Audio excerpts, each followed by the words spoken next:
All right, guys, here's the deal. This is, without a doubt, one of the most entertaining podcasts I have ever recorded. If you have heard Stu Feiner talk before, just imagine him completely letting it fly unhinged for 3 hours. That's what you're going to get. As a note, I did have to bleep out one area a bunch. I'm trying to stay within YouTube's community guidelines, if you will here.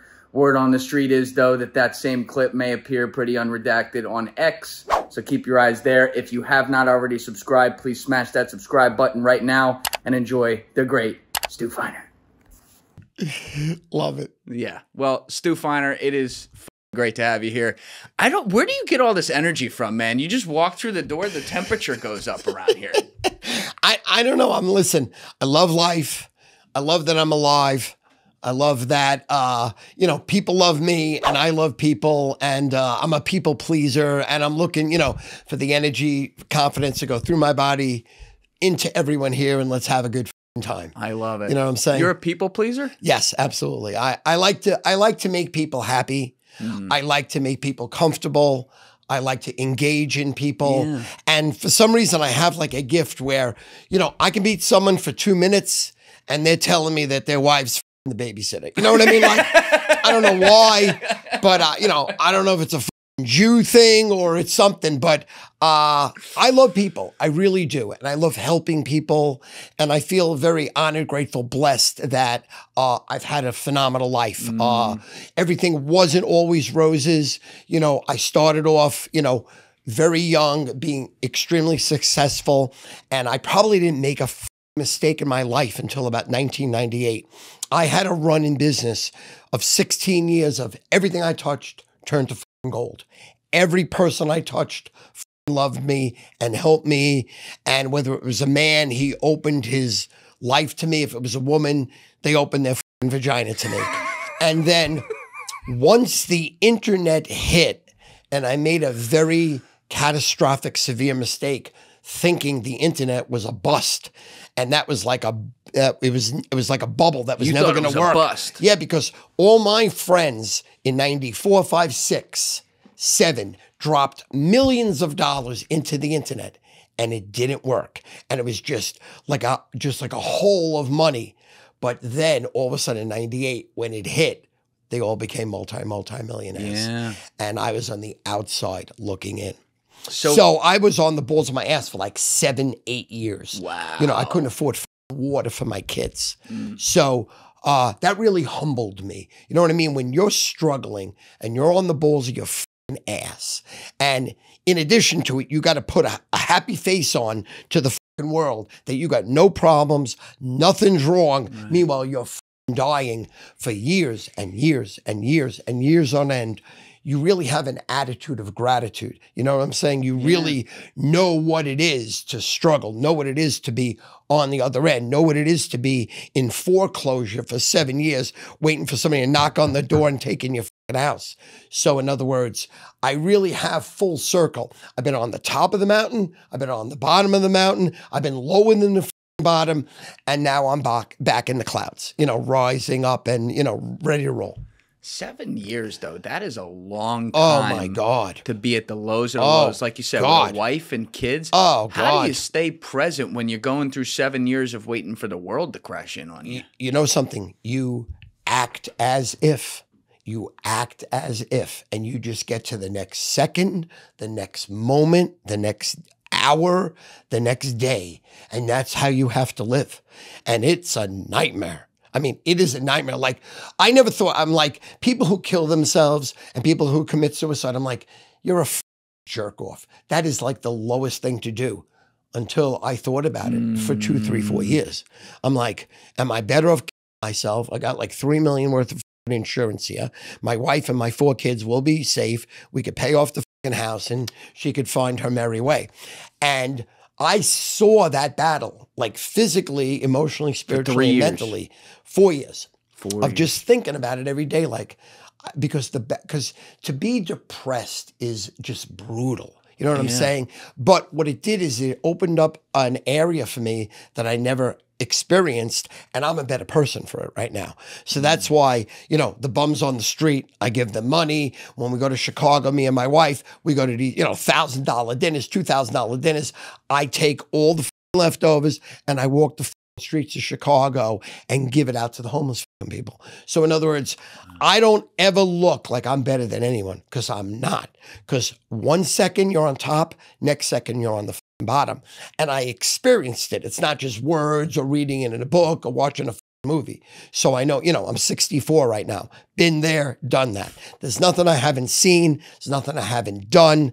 Nothing I really haven't experienced. Right. So, you know, it makes me a well-rounded human, a well-rounded individual, you know. So that's why, you know, I have an attitude of gratitude. Very grateful. Clearly. Humble, grateful, blessed. I pray every morning, meditate every morning, close it out every night, meditating, praying, and just, you know, just saying, there by the grace of God go I. Oh, I love that. You know what I'm saying? That's really where I'm at. That's one I think about all the time. You know, you get a little impatient with someone, or something's in your way when you're having a bad day, and it's, you know, the other person doesn't know. It's like, oh, that could be me. Or like, I could be in that situation. That's a great perspective to have. But isn't it funny how in life, you know, you have to know what the worst is, whatever your worst is, to know what the good is, to know how good things can feel. You know, you wouldn't know. Like, if you just lived an easy life, everything's kind of given to you. You don't have any struggle, no reason to worry about when to survive, or, you know, having existential thoughts like you did. You wouldn't even know that you have it good. But when you go through something like you did for that long, I mean, 7 years is a crazy long time. 4 years to be thinking about taking your own life with the family and everything as well, and having that hanging over your head, that's a crazy long time. But like now, as you just explained beautifully, like you harness that and you're able to use that and understand, like, oh, that's where it can be. Here's where it's great, though. Exactly. Yeah. So, you know, and then I don't know where you want to start, but we could start at the very, very beginning. That's exactly what I wanted to do. You read my mind, Stu, because like people are listening to you right now, those who actually don't know who the great Stu Feiner is. People are listening, you're like, who the f is this guy? Just dropping some bars to open a podcast. But before we actually get to your story, I have to say, yes, you are the owner of the funniest video I have ever seen in the history of my life. It is a video I send to people probably at least once a month in some context. I have a 10-second clip of it that I send as a meme to people whenever something goes wrong in my life. And I like to play it right now. Sure. So that you can give me the play-by-play of what it felt like afterwards. But Danny, if we can pull up that video, I have it on that link. I was explaining to my dad yesterday, who was coming in. He's like, Stu Feiner, Stu Feiner. I'm like, you know the video of the guy screaming at the Cowboys-Seahawks game? He's like, no fucking way. All right, yeah, let's play it. Camera 5. Beautiful. 5 on. DVE. Money. Look at this kid. Yep. All right. You ready? Yep. All right. So they'll kick the extra point. All right, lane 2.5, 3, we cover. So the Cowboys, it's dead time. They're up 10. It's a 2.5 cover. You got money on the Cowboys. Seahawks score a garbage time TD with a minute left. They need to do an onside kick, but anyone else would take an extra point so that it's 3 and you cover. But for some reason, you go for the 2-point conversion. Here we go. The finger point. Here it is. No! No! No! Oh, wait, the kick.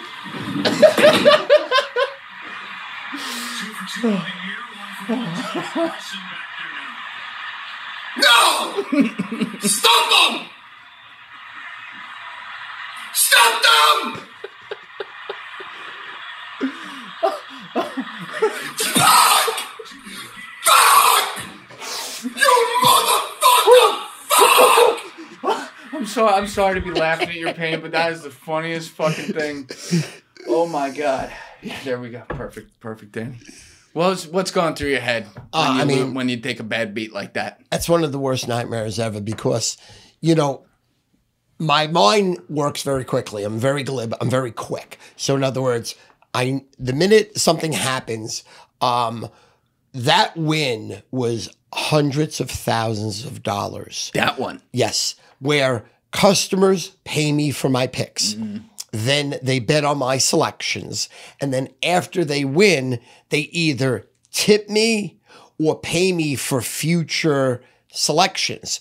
That game was a key game, right? Where I had a lot of money on the line. So right after it wins, people are paying me immediately. My phone blows up. Stu, I fucking love you. You can fuck my wife. You can fuck my girl. You want my daughter to eat your ass. You know, like whatever it is. Because gambling is the hardest thing in the world to win. I'm in a business where it is literally the hardest thing to do. So if and when I get on a roll, if and when I win a big game like that, and the potential of that game is enormous, right.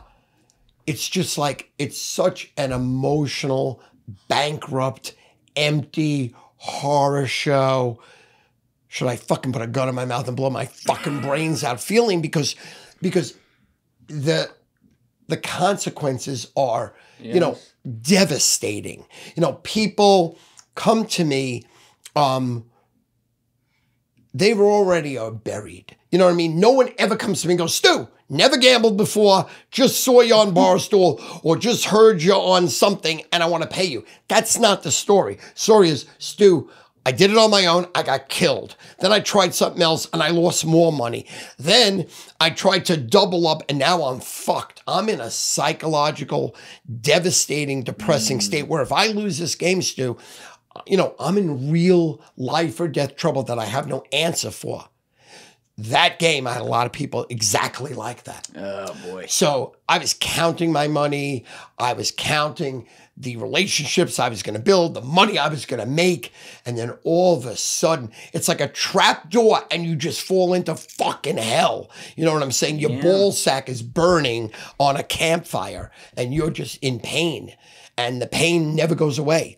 You don't sleep for, like, I didn't sleep for like a week after that game because there's no actual way to get out now. Now you got to talk to hundreds of people about depression, about their catastrophic situation. Do they got to borrow money, you know, sell their house, go to their parents and tell them what they did, you know, people who took money from their businesses, and it's just, you know, the consequences are severe. That's why gambling is for the rich to have fun and lose money. Right. Lose money. Gambling and losing are equal. You know what I'm saying? That's why it's so dangerous now that gambling is legal. Yeah. And everybody can do it. The only good thing is by 21 years old, when you can legally gamble, you get murdered by, you know, mid-20s, you stop. Or you take a zero off of it. Like, everybody should gamble every single fucking day. No issue about it. It's so much fun. It also teaches you life lessons. It teaches you to have control, to have composure. To have control. Yeah, absolutely. Because if you gamble too much money and you have no control, similar to gambling in life, in business, in relationships, whatever it is, if you have no control, you're going to fuck up your life. Gambling really teaches you the hard lessons of life. So it's a negative where you're going to get murdered most of the time. People get killed gambling. They don't lose a little, they lose a lot. They lose 10 times what they should be, losing. They're betting 10 times what they should be betting. So in other words, that specific game, God, did I have like interventions with people, and it was really ugly. It was very fucking ugly. But do you, I love the point you make about it's for the rich to have fun and be willing to lose money and whatever. But when you're, that is the thing, like, especially now with everything being legalized with gambling, it's free will. People can decide to do it, but people have a predilection sometimes towards being addicted to things they shouldn't be addicted to. Like, your business, and we'll explain all the context on this in a little bit, people, but this is a good point right here you're on, so I don't want to take you off it. Your business is to be able to handicap things and give people the best advice they can get so that they can gamble and, try to win.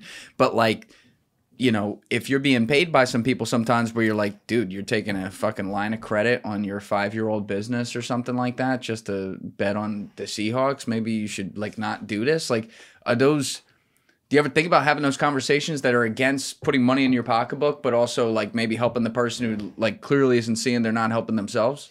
Before Barstool, I've been with Barstool since 2016. So before Barstool, no, because my clientele was 40, 50, 60-year-olds, men, women that have either inherited money through death, accident, luck. Men and women who've built businesses up from nothing and now are worth hundreds of thousands, millions, hundreds of millions, in certain circumstances, billions. Right. Okay. People who have fuck you money, yes. Trust fund people. Those were the people my entire life that bet with me. Because first of all, I'm charging anywhere between 100 to 50,000 per day, week, month. So I'm charging absurd numbers. Whoa. You're paying me up front.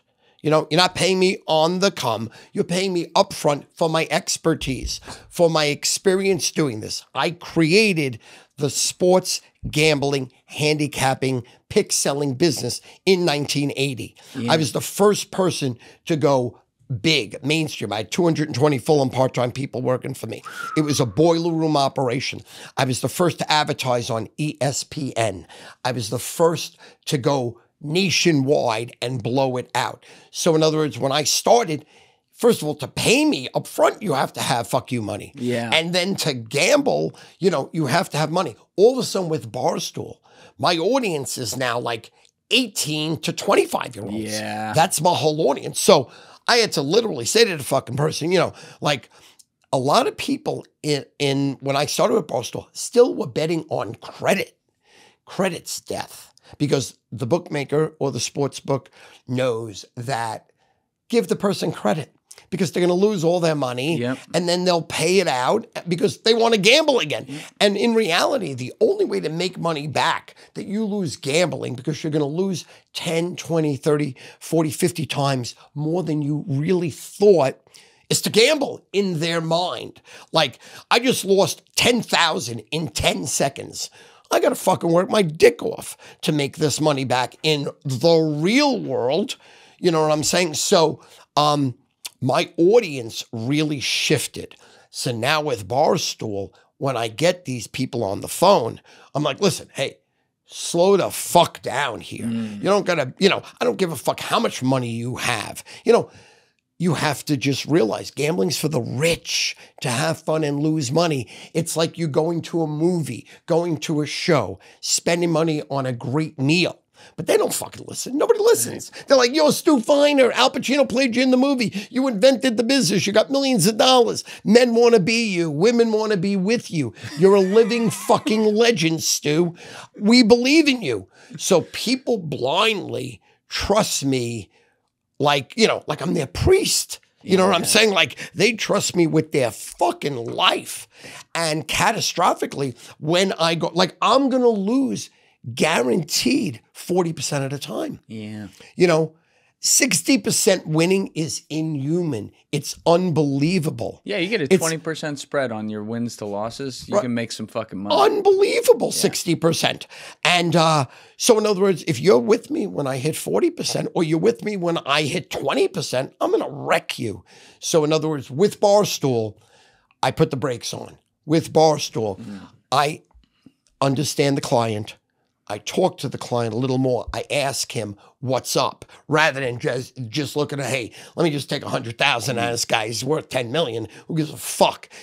When people come to me and go, Stu, I lost 2.2 million. I make $1 million a year, but I lost 2.2 million.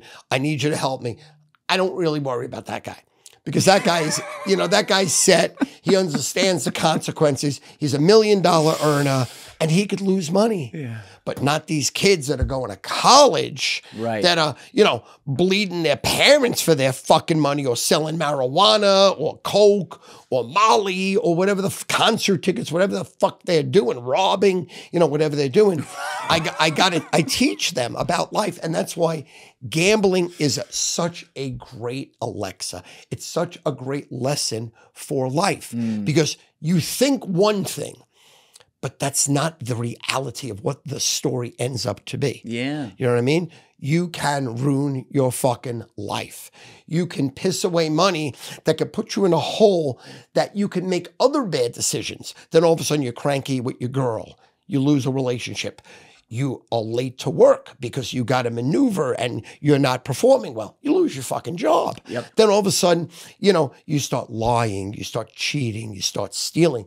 So gambling could force you in a bad situation that really put you in a corner where you got to make a decision on your fucking life. And hopefully you understand where you put everything in perspective. Okay, I could gamble forever, but I got to take zeros off of what I want, of what I'm doing. And that's really how, gambling works. When did you get into gambling? How young were you? So we grew up in Brooklyn, in Brooklyn, New York. So my father was an Oakland Raider fan and a Minnesota Viking fan. So I'm talking when I was, let's say, 6, my brother was 5. Okay. This is 1966, 1967. He had 2 teams? Yes. He was a Raider fan and a Viking fan. That's a violation. And so I became a Raider fan. Luckily, my brother became a Viking fan. Vikings lost fucking 4 Super Bowls. They were dog shit. Have never won a fucking Super Bowl. Never will. The Raiders were an unbelievable team. In the 70s, they were one of the best teams ever. Yeah. And into the 80s, they got a ton of Super Bowls. It was John Madden's team. In 76, we won the first Super Bowl. And then what happened is the thing that got me into this business was the Raiders winning their second Super Bowl. But let me just answer your question. So we used to go to the bowling alley. My father, we went to, I was raised Jewish, and although I married Irish Catholics. So the only people you trust in the world are Irish Catholic people. Oh, that's really? Why is that? You could Irish Catholics are the only people you actually can trust. They're great. They're trustworthy. They're going to fucking heaven. And so thank God. So I went to the bowling alley with my father when he was in 12 and 13, and it was the Farmingdale Jewish Center's bowling league. So they gave out what they call then is these little parlay cards. We'd have a list of all the NFL games and all the college football games. And all the fathers would be circling these teams and betting and everything. I asked my father about it.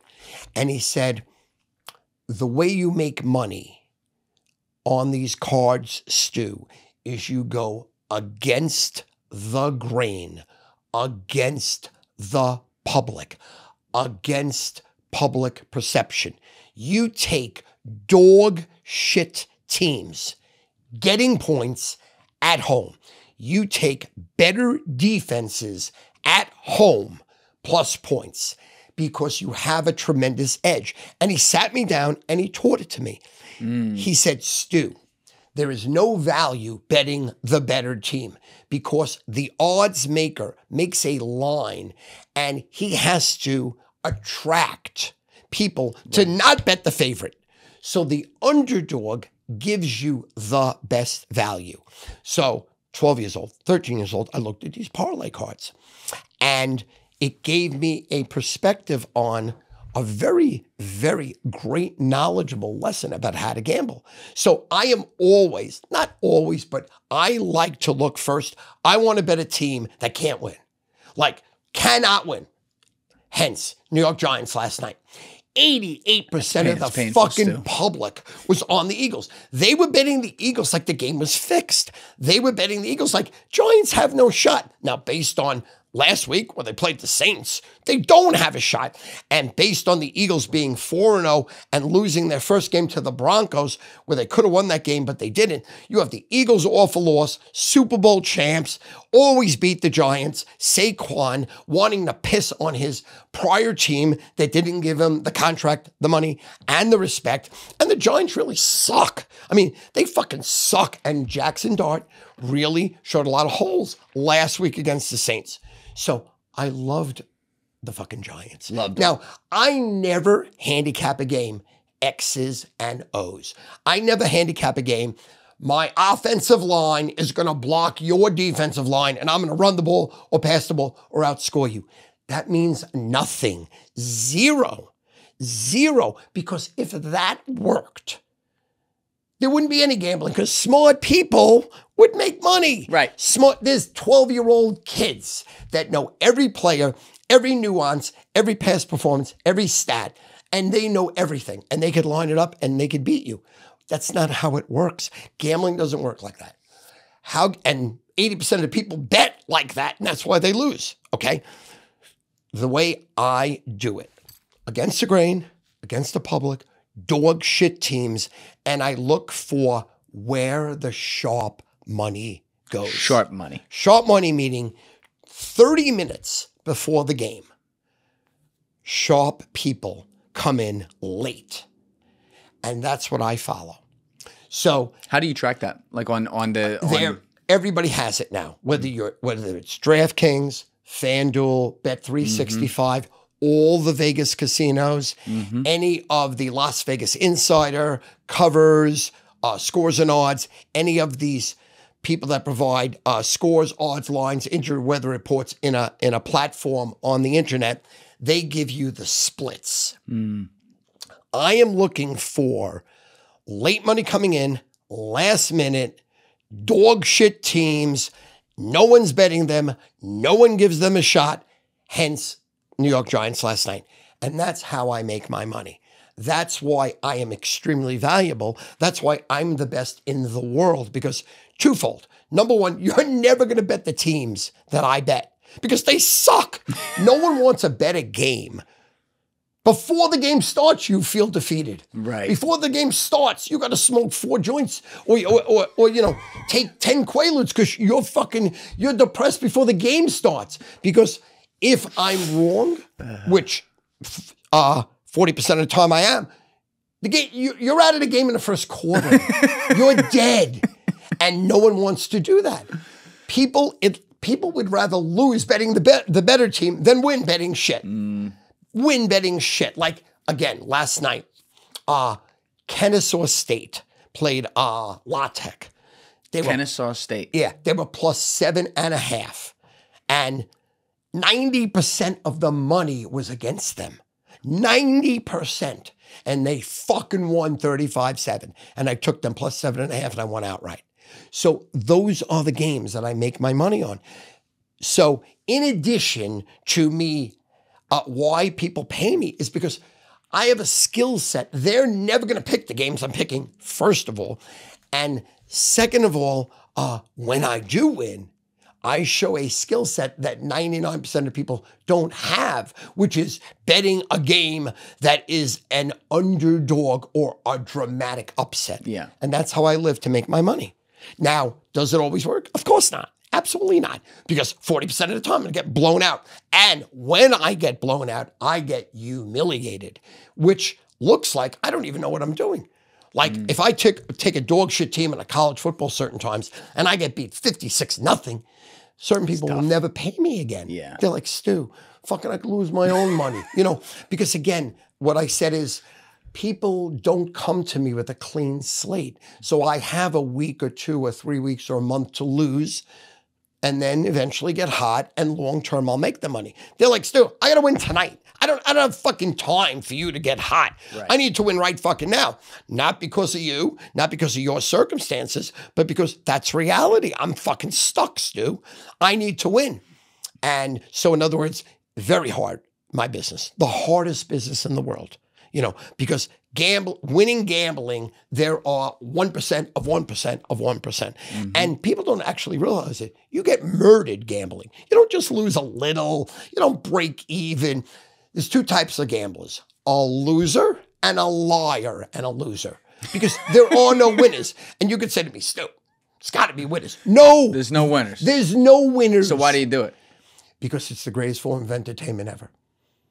And because people who are successful and people who are great at whatever they do are so competitive that they're like, well, fuck you. I'm going to beat the fucking odds. I'm going to beat the sports book. I'm going to beat my bookmaker. I'm going to be the one because I'm successful and everything else. People told me couldn't go into the car lot business. I have 40 car lots right now. I'm making $30,000 a day. People said the internet wasn't going to work. I'm making millions of dollars right now. Whatever their vocation is, they've risen to the top. But that doesn't mean jack shit when talking about gambling. Gambling, everybody's equal. Everybody's equal. Whether it's Bill Gates, whether it's Elon, whether it's Trump, whether it's Julian, whether it's Stu Feiner. Equal playing field. So knowledge of the sport, knowledge of the players, knowledge of past performance means nothing. Because then they would disallow people to bet. Like any head coach could go to Vegas right now and bet a game. He has no edge. He knows jack shit. He knows as much as any Joe Blow because the line is the equalizer. The odds makers put a line out that makes both teams equal.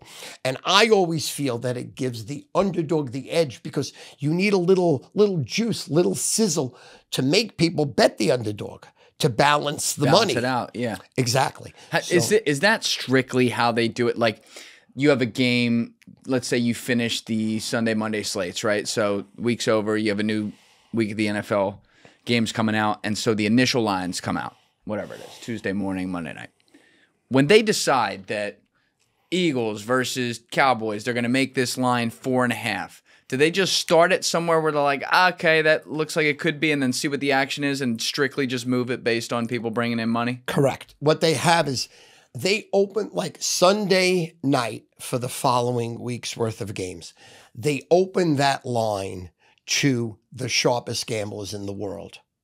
And they allow them to bet before they actually put a hard line out to the public. Like there's a line out Sunday night for the following week. But people who bet, let's say $1 million a game, $2 million a game, $5 million a game in a syndicate where you have thousands of gamblers put in money, similar to like, you know, whatever they bet in a group. Right.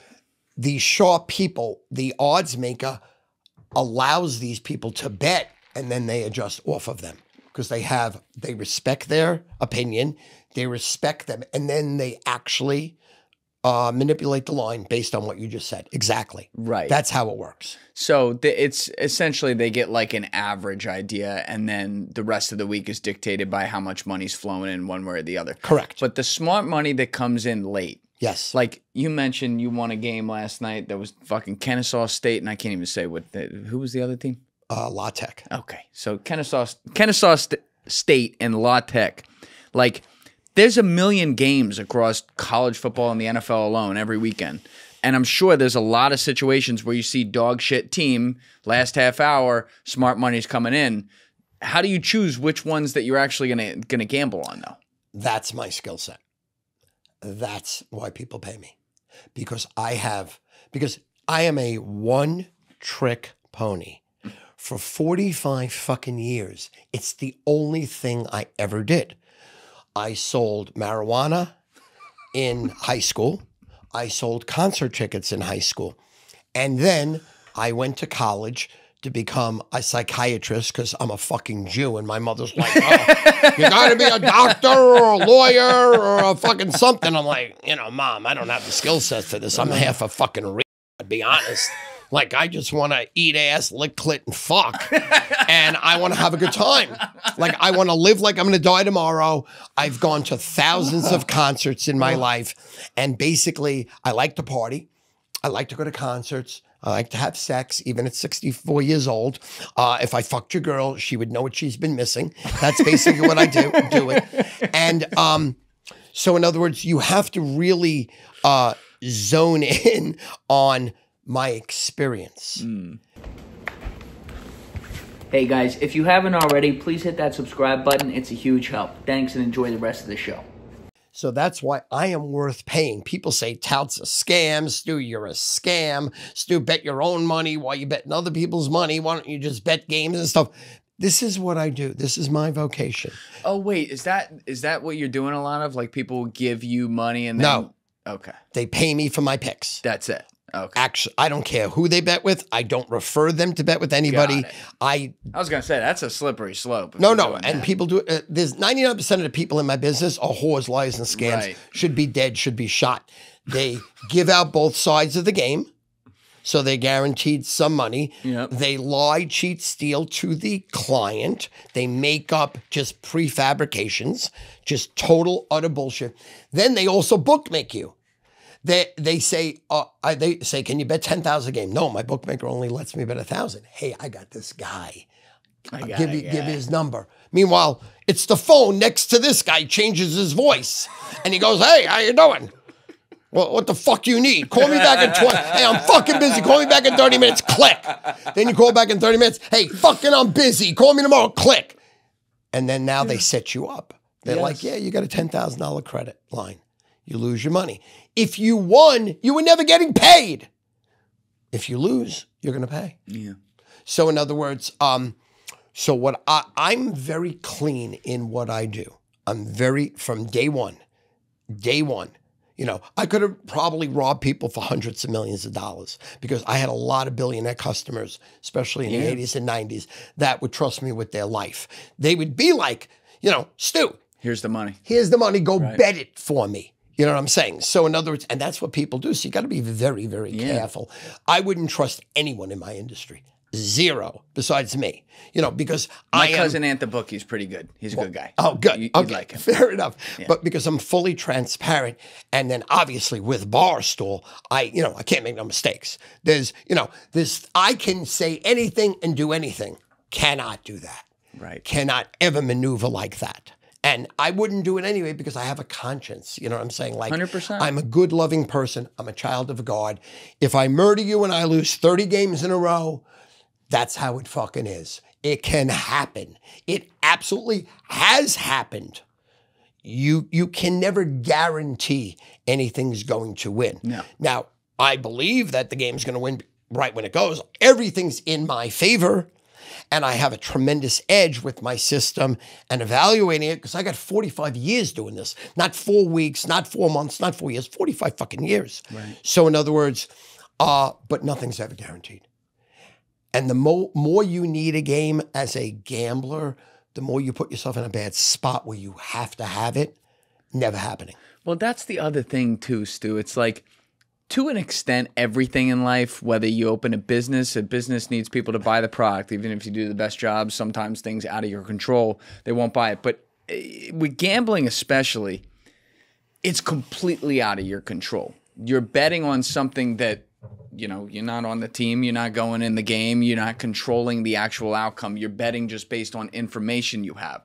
I would argue there's some similarities with like the stock market, to be clear, but there's more things in the stock market that I think you have somewhat control over, meaning like you can pour through financials and cash flows and stuff that maybe you can't do in gambling. But like, did you ever wonder like, damn, maybe some of this is like beyond it because it's not in my control. I could do something else where, like, I'm thinking when you're a teenager and stuff and getting into this, like I could do something else where I have things that are more in my control. Like I know maybe I'm a great fucking salesman, so maybe I can sell cars because I can control like being able to close a deal more than I can control fucking Eric Dickerson running for 100 yards or not. You know what I mean? 100%. You ever have that thought? Well, like before I got into the business in like 11th grade, I had a couple of quick jobs. I sold unsold airtime for radio stations in 1977, and I was like amazing at it. Wow. I also worked for a company that sold all-purpose cleaners, maintenance chemicals, odor granules to farmers throughout the country. Great at that. But it didn't give me the buzz of gambling. Now, let me tell you, well, so getting back to the parlay cards. Yeah, when you're 12, 13. I got very good at picking 3 winners in a week, which paid like 6 to 1. And I gave those picks through my father's advice and experience to his friends. And we'd go to bowling and everybody was on my dick. They're like, Stu, who do you like? Who do you like? Who do you like? And I had a good opinion. I had a better opinion than them. I had a bet. And my father never bet. Really? Never but even. But he taught you. Yes. Never bet the parlay cards even. Never bet. But if he was watching a Raider game or watching a Viking game and that game lost, he would trash the house. He would beat my mother. He would beat me and my brother physically. Physically. So in addition to his knowledge and experience of sports, his passion for sports, I watched the game a little bit differently than you would because I'm getting my fucking head handed to me if this team lost. He was a rageaholic. He was a psycho fuck. Love my father. May he rest in peace. He's dead a couple of years now. Greatest guy ever, but a complete fucking psychopath, like a complete rageaholic. So you had a great relationship with him despite that. 100%. 100%. I overlooked a lot. You overlooked a lot. Him being physical with me and my brother, him being physical with my mother. What made you overlook that? I summed him up really quickly. Nothing ever went right for him.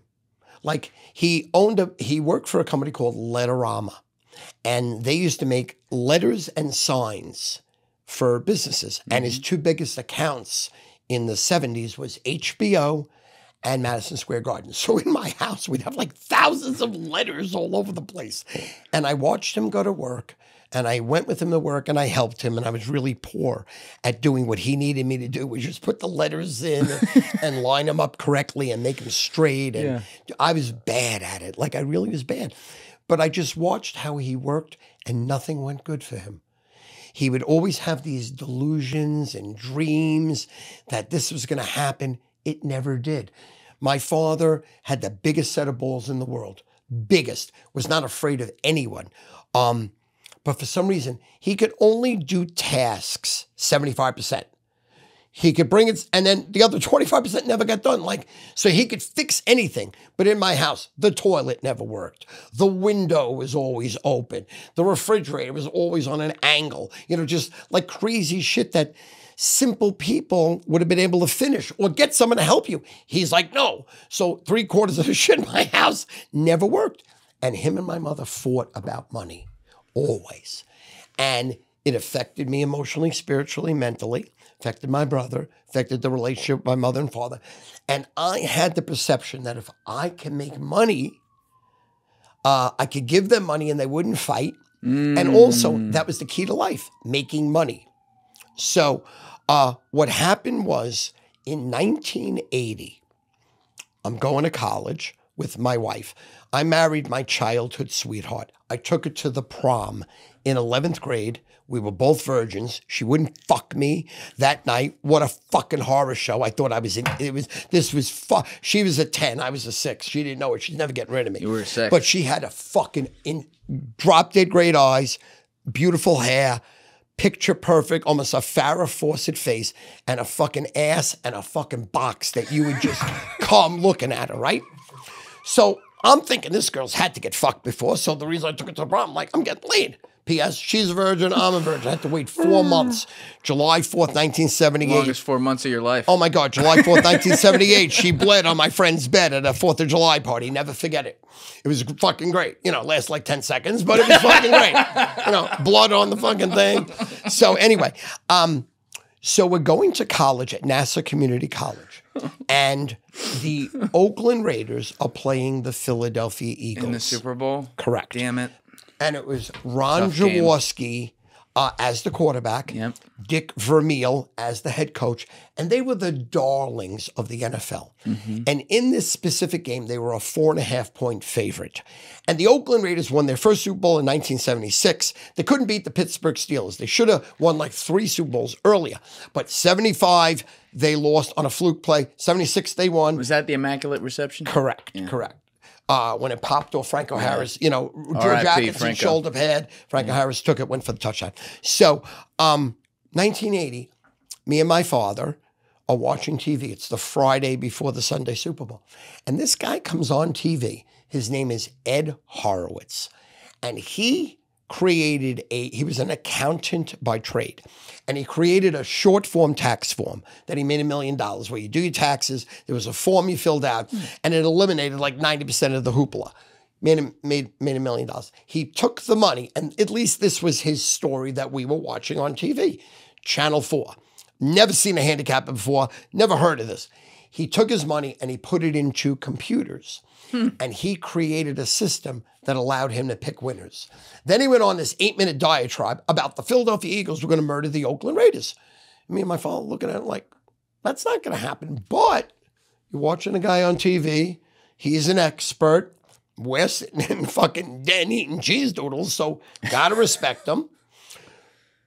Fucking Raiders murdered them. As we thought. That the second that game went final, I turned to my father. I said, Dad, I'm not going to be a psychiatrist. I'm going into this fucking business.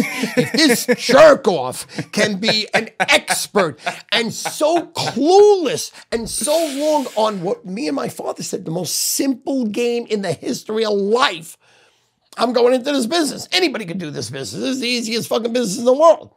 And that's how I started. And again, I started with the underdogs. And then in the 80s, my percentage in the 80s was unbelievable because you didn't have, first of all, you had no internet, you had no phones, you had no real way to know a lot. So the underdog, the home underdogs, was just stealing money. Right. It was stealing money, you know, and there was a lot of people, when you're successful, you get behind your team. And a lot of people got behind the better teams, the best teams, who were always the favorites. So it always gave me such an edge. So I did phenomenal picking in the 80s. One thing I always think about, and I've never gone through and like tried to reverse deductive reason this and see if mathematically it works out. But if you had a system where you are only allowed to bet on in the NFL slate every week, just NFL, 16 games, 14 games, because there's two buys, whatever it is. You are only allowed to bet on the home dog, and you can only bet an equal amount on each of those games, whether it's 2 games or 10 games where that's the case. If you did that for a full season every year, wouldn't you probably win? Like you'd make a spread there, meaning maybe you win 65% of the time? No. No? No. It's not that simple. Well, it was in the 80s up until about 1993. What happened in 93? Offshore sports books happened where you were illegally betting offshore, where like there was a sports book that you would have to wire money out of the country, whether it was Panama, Curacao, Costa Rica. Then what happened is the world now could bet at the sports book, and they became very sharp with the line. Very, very sharp. Because when I grew up and when I grew up and I was in the business. Keep it pointed at you. Yes, yes. When I grew up and I was in the business, everybody was betting illegally with local bookmakers, unless you went to Nevada to bet, because the only place it was legal up until like the early 90s with these offshore sports books that were illegal anyway. You were never allowed to legally do it, but everyone did it anyway, similar to how they were betting illegally with their local bookmaker, the Mafia Bookmaker. You would have to go to Vegas, and no one went to Vegas. And none of my customers were in Vegas. They were just locals. But you would talk like they were. Correct. Yeah, you Correct. make the assumption. It's not your fault. Exactly. Yeah. Exactly. So it became very, very hard to win after that. 100 times harder. So you had to really grind, and there was not any room for mistakes. Mistakes gambling is this. You bet different amounts of money on different games. So let's say you're betting 500 a game, 500 a game, 500 a game. You're on a roll. You're up 5,000. Then all of a sudden you bet 5,000 on one game. Yep. And you lose it. That's how it goes. You could be 9 wins, 1 loss, and you're losing. Yep. So that's the death of a gambler. That's as long as you're betting equal amounts, equal increments, you're okay. You're never going to murder yourself. You start murdering yourself when you take a shot. When whether you've grinded out and you got all this money, now you take a shot, it always loses. It always loses, like almost 95% of the time. So the key to staying alive gambling, obviously, is to bet little amount of money. And if you're going to bet, you have to bet equal amounts on every game. And just enjoy the ride, enjoy the fun, enjoy the experience. Now, if you're a trust fund kid, or you have fuck you money, you got Dave Portnoy money, you got Big Cat money, you got KFC money, you know, you got Ryan Whitney money, Biz Nasty money, then it doesn't matter. Because, you know, you can't hurt those people. You really can't, because, you know, they're making hundreds of millions of dollars. Fine. They lose $1 million, $2 million, $5 million, $10 million. It's not good. Fucking sucks. You know, it's like you just had your girlfriend get fucked up her ass on YouTube by your worst enemies, but financially you're okay. You know what I'm saying? Yeah. But most people, that's not their case. Most, you know, just because you could, like when I was a kid in the 80s in the 80s, 70s, you had 2 millionaires. You had like J. Paul Getty and you had Howard Hughes. That was it. Now everybody and the mother's a millionaire, and you're watching them on the internet. Yeah. So you think you know them. You think you know what they do. Like, the internet is a farce. It is a scam. It is TV. Nothing's real. Nothing is real. So that's why people say when you're depressed, you stay off the internet, because it seems like, wow, everyone's got the world by the balls. Everyone's happy. Everyone's going places, doing things. Wow, wow, wow, wow, wow. And they think they know the person. You have no fucking idea what's going on. You just don't know. Years ago, you did. Years ago, everybody in the mother's a millionaire now. You can make money immediately because the world is your oyster on the internet. You have a good idea, it works, you implement it, and overnight, you're a millionaire. So a lot of people live in a Pollyanna, dreamlike world. And that's why I think the country's so fucked right now. You think it's fucked? 100%. Oh my God. Oh God. The 20-year-olds from 20 to 30 right now are fucking lost. Are so lost. So soft. So unmotivated. Don't even want to make money. Why do you think that is?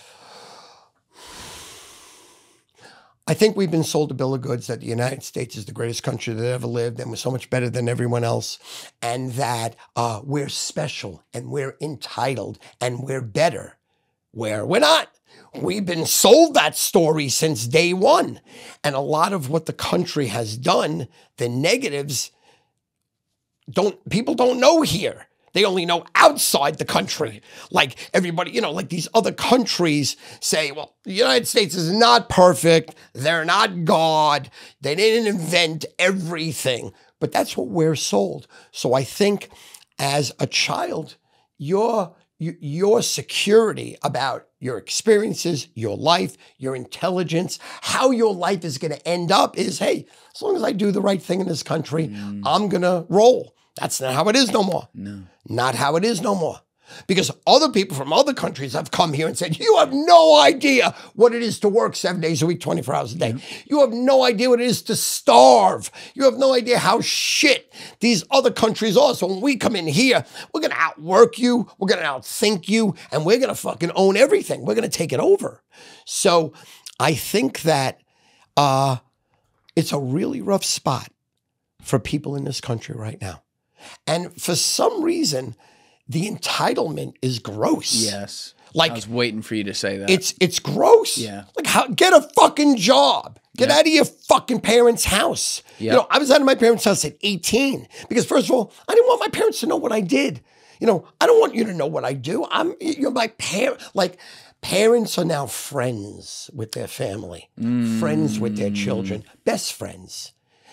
They can't crack the whip. Right. You can't be a best friend to someone and then all of a sudden try to discipline that person because there's no edge, there's difference. So I feel bad for the people in this country right now. I feel bad for the kids because it just seems like, and then they go to these colleges and then you get some wacko professors teaching stuff that's illegal. You know what I'm saying? Like you should never be able to teach that. Yeah. What the fuck? Are you out of your fucking mind? So I worry about like to have children right now, you could have a lot of balls. Because you gotta have a lot of money too. Yeah, well, a ton of money. Expensive. Correct, a ton of money. I bought my first house when I was 23. I paid $165,000. Same house now is $1.3 million. Oh, you still live in the same one? No, I still, but it's like 2 seconds away from me. Oh, I got you. So I went to another house. Right. But in 1990. But it's very hard right now. Yes, it is. It's very and people, like, in other words, they don't have the tough love. And they don't have the emotional muscle. Yeah. See, it's failure after failure after failure. Don't lose your enthusiasm. Yeah. But I feel bad because kids are not built like right now. They're like failure after failure, and I'm a fucking basket case. Yep. I'm afraid. I'm not going to maneuver no more. I'm going to get a set job and grind out and have a shit life, and my expectations have been crushed. And people are depressed and people are scared.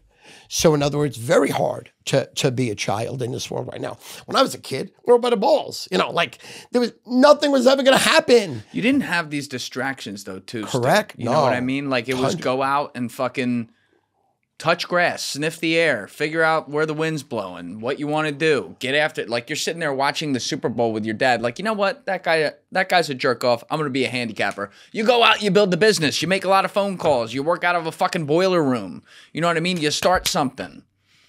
Nowadays, people are like, well, you know, and it's a disease, the phone. It is. It's a disease. You know, I mean, I see people on it 7/24. Like even when my friends come over, or my kids come over, the kids still live at the house. I got all these kids. My kids still live at my house. They're never present. They're literally never present. Like I have to say, did you just see what happened? No, because they're like this. Yep. You know what I'm saying? Like a bomb could have blown up and they're like this. So in other words, and that's the world we live in right now. So you really have to have emotional muscle. Yes. You have to be able to build emotional muscle so that failure after failure, you don't lose your enthusiasm. My generation was bred on that. My generation is, you're guaranteed shit. I'm giving you shit. Go fucking make your own way. And you learned, you know, by design that's how it is. Yes. But that's a great thing to be able to do. Now it just seems it's a lost art. You know, people just don't have the gumption and just keep working hard and they're stuck. Then they look at the fucking phone and everyone has the world by the balls. Everybody's traveling the world. Everybody has money. Everybody's happy. Why am I not happy? Because this is an illusion. It's a scam and you just got to work hard. And the key is also that in this country, obviously, still, you could do anything you want, anytime you want, as much as you want. Greatest country in the world, times 1,000, not even close. But you have to have that mindset that it's going to be rough. You're going to have to work your dick off for years on end, not days. People just want immediate satisfaction, immediate gratification. It's not how it works no more. It's not how it works. And the competition is 1,000-fold tougher than it used to be. But that also is how you get all your information. It's instant gratification. So Correct. they assume it's going to translate Correct. to life, and it doesn't. And I love the point you make about kind of that idea that people are constantly seeing what's great, these idealized figures and stuff like that. In a lot of ways, we've been sold that lie because we assume that that's what people gravitate towards. People gravitate towards things that look godly to them or whatever. But my friend Charlie Rocket, who I just recorded with, came up with this amazing theory 7 years ago. They're really like, I would say it changed my life, but that's the wrong way to put it. It cemented how I kind of felt about things and went, oh my God, that's true about everything, even though we're living in the social media world. And he called it the I am you theory. You ever hear this before? No. So I've said this a bunch on the podcast before. Sorry for people that this is repeated to. But he was sitting around one day and he wanted to know who the highest grossing superhero was of all time. Like movies, comics, everything all in. He said, all right, let's Google it. And to his surprise, it was actually Spider-Man. He was thinking it was going to be Batman or Superman, chisel chin, good looking, all the girls wanted to fuck him. No, it was Spider-Man. He was the guy that didn't have the chisel chin. He had a weird talent, right? He grew up in a lower middle class or lower class household. His parents were dead, and then, you know, he had the tragedy of his uncle dying, and he wanted the girl, but he couldn't get the girl, all these things. And he's like, holy shit, like that guy's kind of relatable. So he's like, all right, what's the biggest religion in the world? By following. Christianity. Okay, Christianity has X billion followers. Who's the leader of their religion? He's like, Jesus Christ. Carpenter, hung out with poor people in a time where if you rode around on a white horse with golden armor, you would have had everyone following you. He wore basic robes, you know, was someone who spoke to everyone. And he was like, wow, relatable. So he's like, all right, what about corporations? It's the most famous corporation of all time. Apple. He's like, who founded Apple? Steve Jobs. First corporate guy to lose the suit. He wore a beard. He had flaws. He was open about them. He looked like your dad. Everyone in tech's naming their product Inspiron 6500 or Windows X45 million. He was naming his products Lisa, iPhone, iPod. He was naming the products after you. And then he thought about sports. He's like, not Kobe's fault, not LeBron's fault. They're amazing, but Kobe's the Mamba. He's not like you. LeBron's the king. He's born a genetic specimen. Michael Jordan was the dude who was cut from his high school basketball team. Scrawny kid, had to make his way, even won a national title at UNC, got drafted behind Sam Bowie. It took him 7 years to get to the top in the NBA. Quits when his dad dies. He has a personal tragedy on a grand scale, embarrasses himself on TV playing baseball. He's like, holy shit, this guy's relatable. So all these kids now have grown up with these phones and this social media to say like, oh my God, look how good they have it. Oh, this travel influencer, they're making so much money. Their life is all beautiful and blue and the skies look incredible. And oh my God, I'll never be that, because all these people are telling them that I'm different than you, I'm above you. And that's what gets the likes and the follows. But in reality, when you look out through the history of humanity, people follow the things that they see most of themselves in. And we've just flipped that paradigm on social media when the answer's still there right in front of us. And I wonder if more people would recognize something like that and see that it's like, you know what, you're going to have your struggles. Not everything's going to be sunshine and rainbows. You're going to fail once in a while, and it's perfectly fine to do that. If that became more acceptable in society, I wonder if these 20 to 30-year-olds you're talking about would have a little bit less of a glib outlook on things and be willing to fucking go after it like they did in your day and like you did to make your own business. Yeah, I agree. I think so. Absolutely. Now, I just want to use, let's say, Dave Portnoy as an example. People think, now obviously, Dave Portnoy has it all. Has the money, has the power, has the fame, has the fortune. From 2003 to 2014, he worked 7 days a week, 24 hours a day before he made $1. Before he made $1, 11 years. Right, 11 years without making any money. And then when he made his money, he's the hardest working person at his company. He works round the clock. That guy doesn't need to work the rest of his life. He could be retired, traveling the world, but he works harder than anyone. And his life is an open book every single day. And you see his flaws, you see his failures, you see his successes. And, you know, like, he's my idol. He's the best of the best, you know, and he would be someone that people can look up to.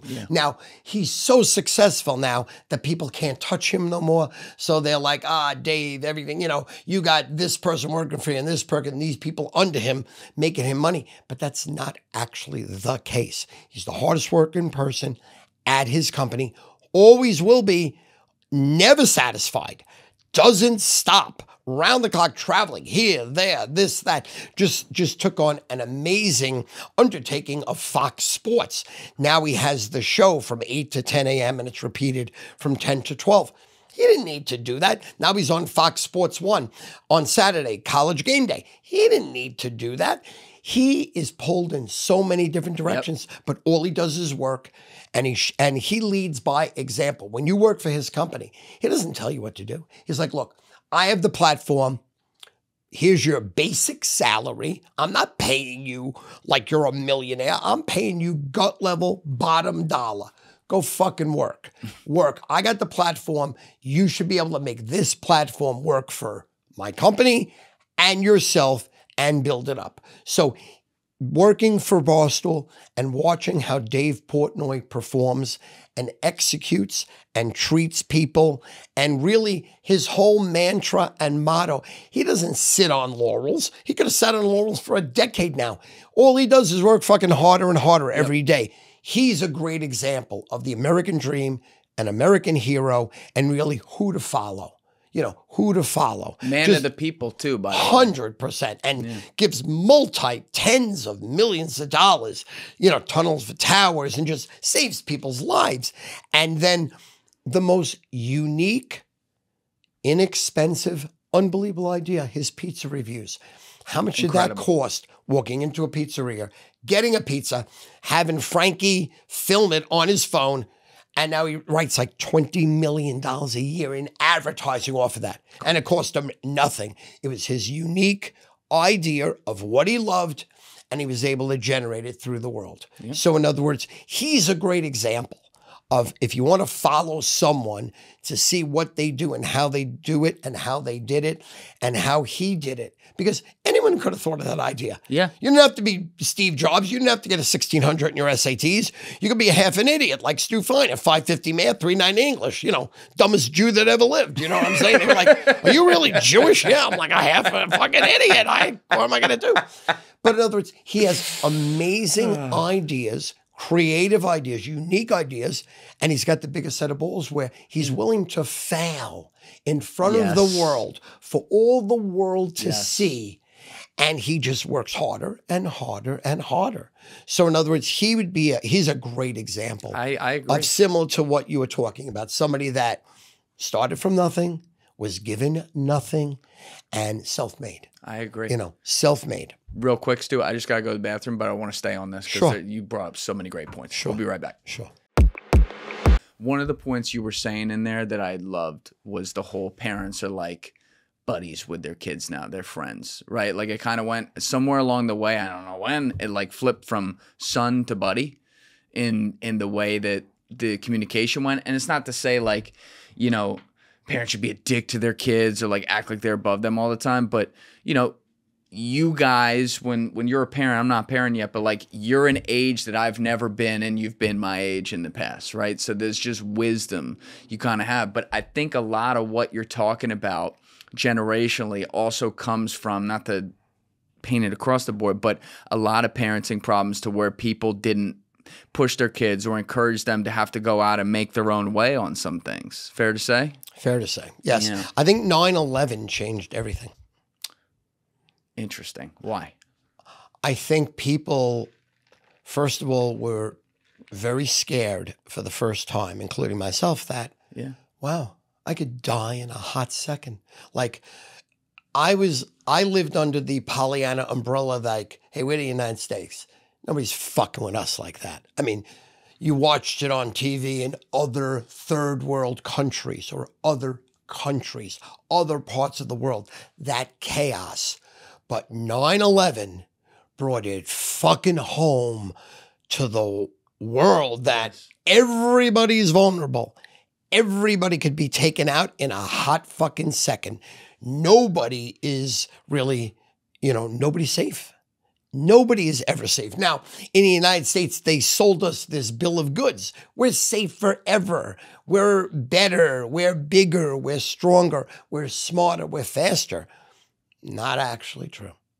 So 9/11, for me at least, I had to take a step back and I had to say to myself, do I want to live under the gun of working so hard, under the gun to perform where I have to perform, or do I want to just enjoy what I have and enjoy the day much more? Because that could happen to me. Wasn't this during your tough period too, that 7-year period where you were really going through it? 100%. From 1999 to 2007. Yeah. Yes. Absolutely. Absolutely. And so I think 9/11 really pulled everything back. And then I watched, including myself, me not crack the whip where get the fuck out of my house to my kids. Get an apartment. You're not fucking living here. You know, I got a multi-million-dollar house. I got the most beautiful fucking house you ever saw in your life. If I was my kid, I would never leave, and they might not leave because my wife ain't throwing them out. But I'd be honest with you, before then, I taught my kids, hey, by 18, you're fucking out of here. I don't give a fuck if you die in the street. You're fucking out of here, buddy. You got to make your own way.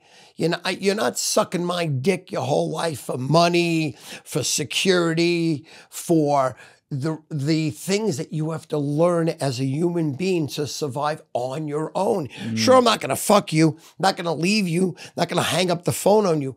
But by the same token, if I did, you should be able to stand on your own without me. After 9/11, I got softer. After 9/11, I let things slide. That before that, I would never let slide. Never. Never. Now, all of a sudden, where my wife would want to mother and nurture the children, because, you know, the children are always right in the mother's eyes, right? I would berate her. Listen, hey, you're fucking killing your kids. That's fucking bullshit what you just fucking did. Don't interject when I'm talking to the kids to discipline them and you come over me because you're afraid how they fucking feel. After 9/11, I let it slide. I never had that conversation with my wife. Before then, we fought like cats and dogs. I'm like, we're building men here because I have 4 sons. If I had daughters, I'd be building women. But in other words, they got to be independent. And after 9/11, I took a deep breath back and I said, fuck, is it that important? How old were your kids at the time?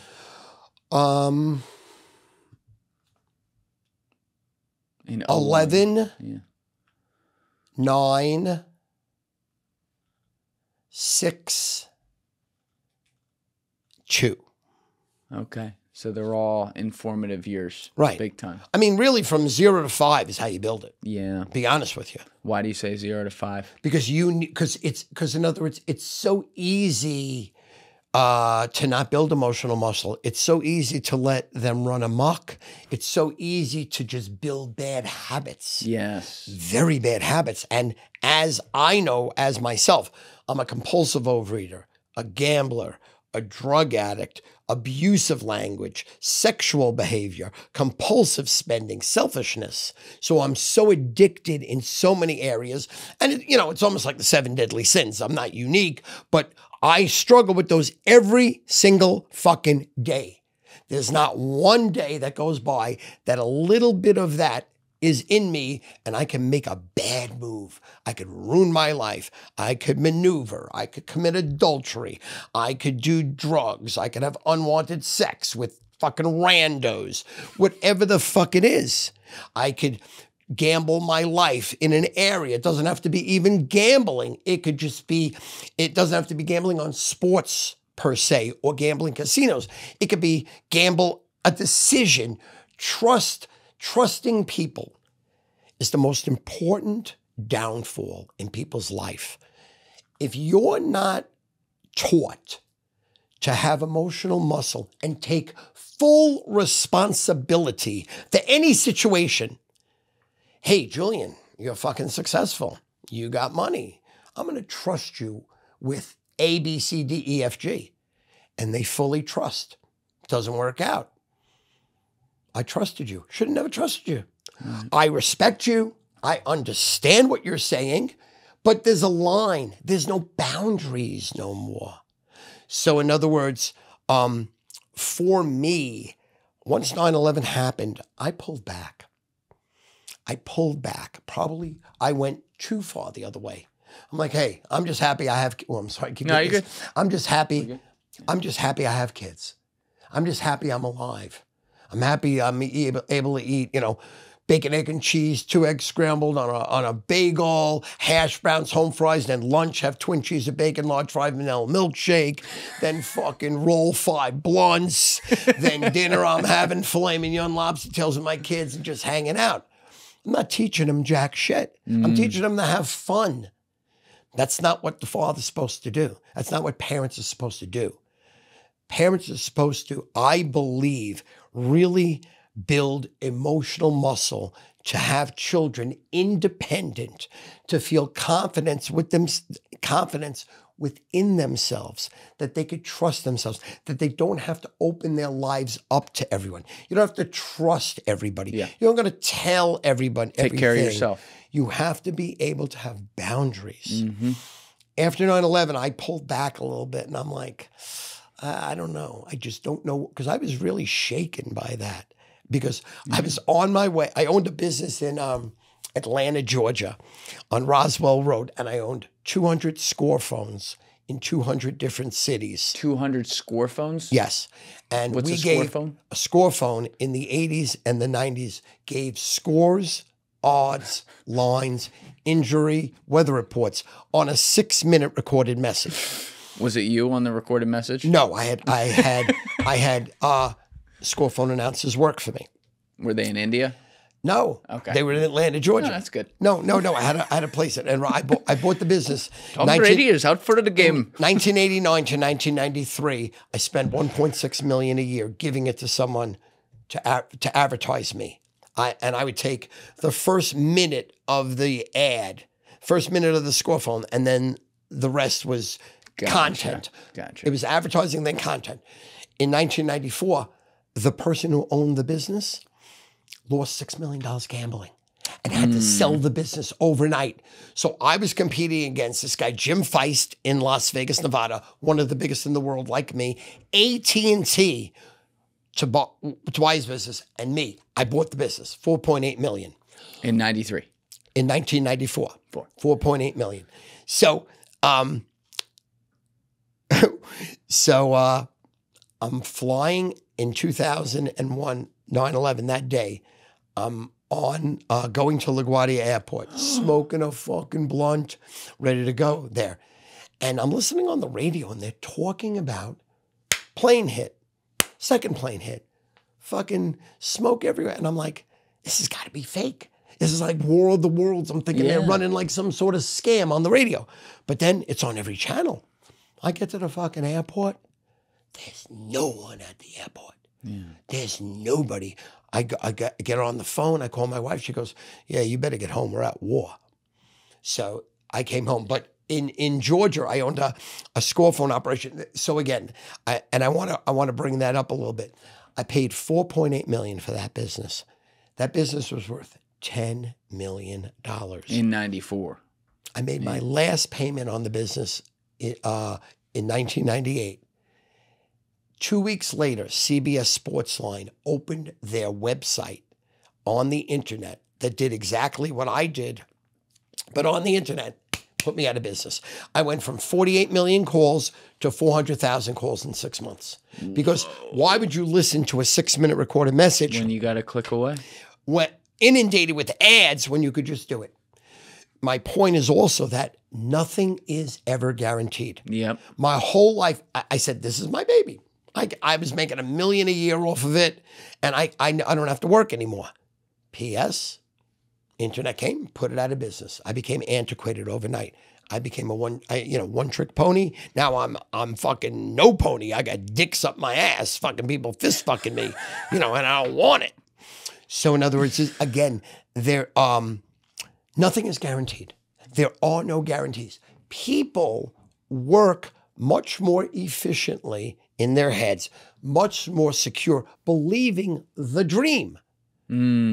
Guaranteed. Everything's going to work out. Everything is going to be good. I don't got to put in the work. I don't have to grind. I don't have to worry because everything is going to be okay. That's not true. No. That is so not true. Anything can be taken away in a moment.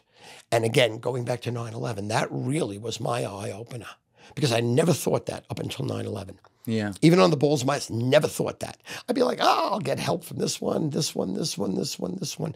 And the world changed overnight. Yeah. The United States changed overnight. And it's never come back. But it's interesting that you tie that down to like the sociological perspective and how it affected people in their homes unknowingly. It's like you don't think about how you parent related to like a terrorist attack, but when you go through it and you start to realize the existential thoughts that kind of thing caused, how it changes your wiring on what's possible or impossible for that matter, it might affect, you actually, maybe I don't need to get mad about this. Maybe I don't need to raise that point about that. And that creates a trickle down. But like when you were growing up, you talked about your father a little bit. What was your mom like as a parent? Your dad was really tough. And there was some abuse there. Like total opposite. People total pleaser. opposite. For example, my father would like crack us and we'd have bruises on our face or bruises on our arms. And my mother, who's the saint of the earth, the salt of the earth, the nicest person possible, said to my father, Howie, don't hit him in the face or the arms. Hit him in the stomach so when they wear a shirt, no one would see. Kind of fun. Now, when I didn't even realize how crazy that was until I went into therapy. And I saw a psychiatrist and I saw a therapist and they would be like, do you realize that's why you're a fucking psychopath? Stu! That's why you're trying to trash your life with drugs and sex and gambling and compulsive spending and eating, because, you feel less than. You feel when your parents make you feel insecure, or you live in an insecure home, you grow up insecure and you breed insecurity. So you're never a whole individual. You don't grow. Like, you cannot run away from pain. Pain is a great equalizer. Pain teaches you have limitations. Pain teaches you, don't do that. It's going to hurt.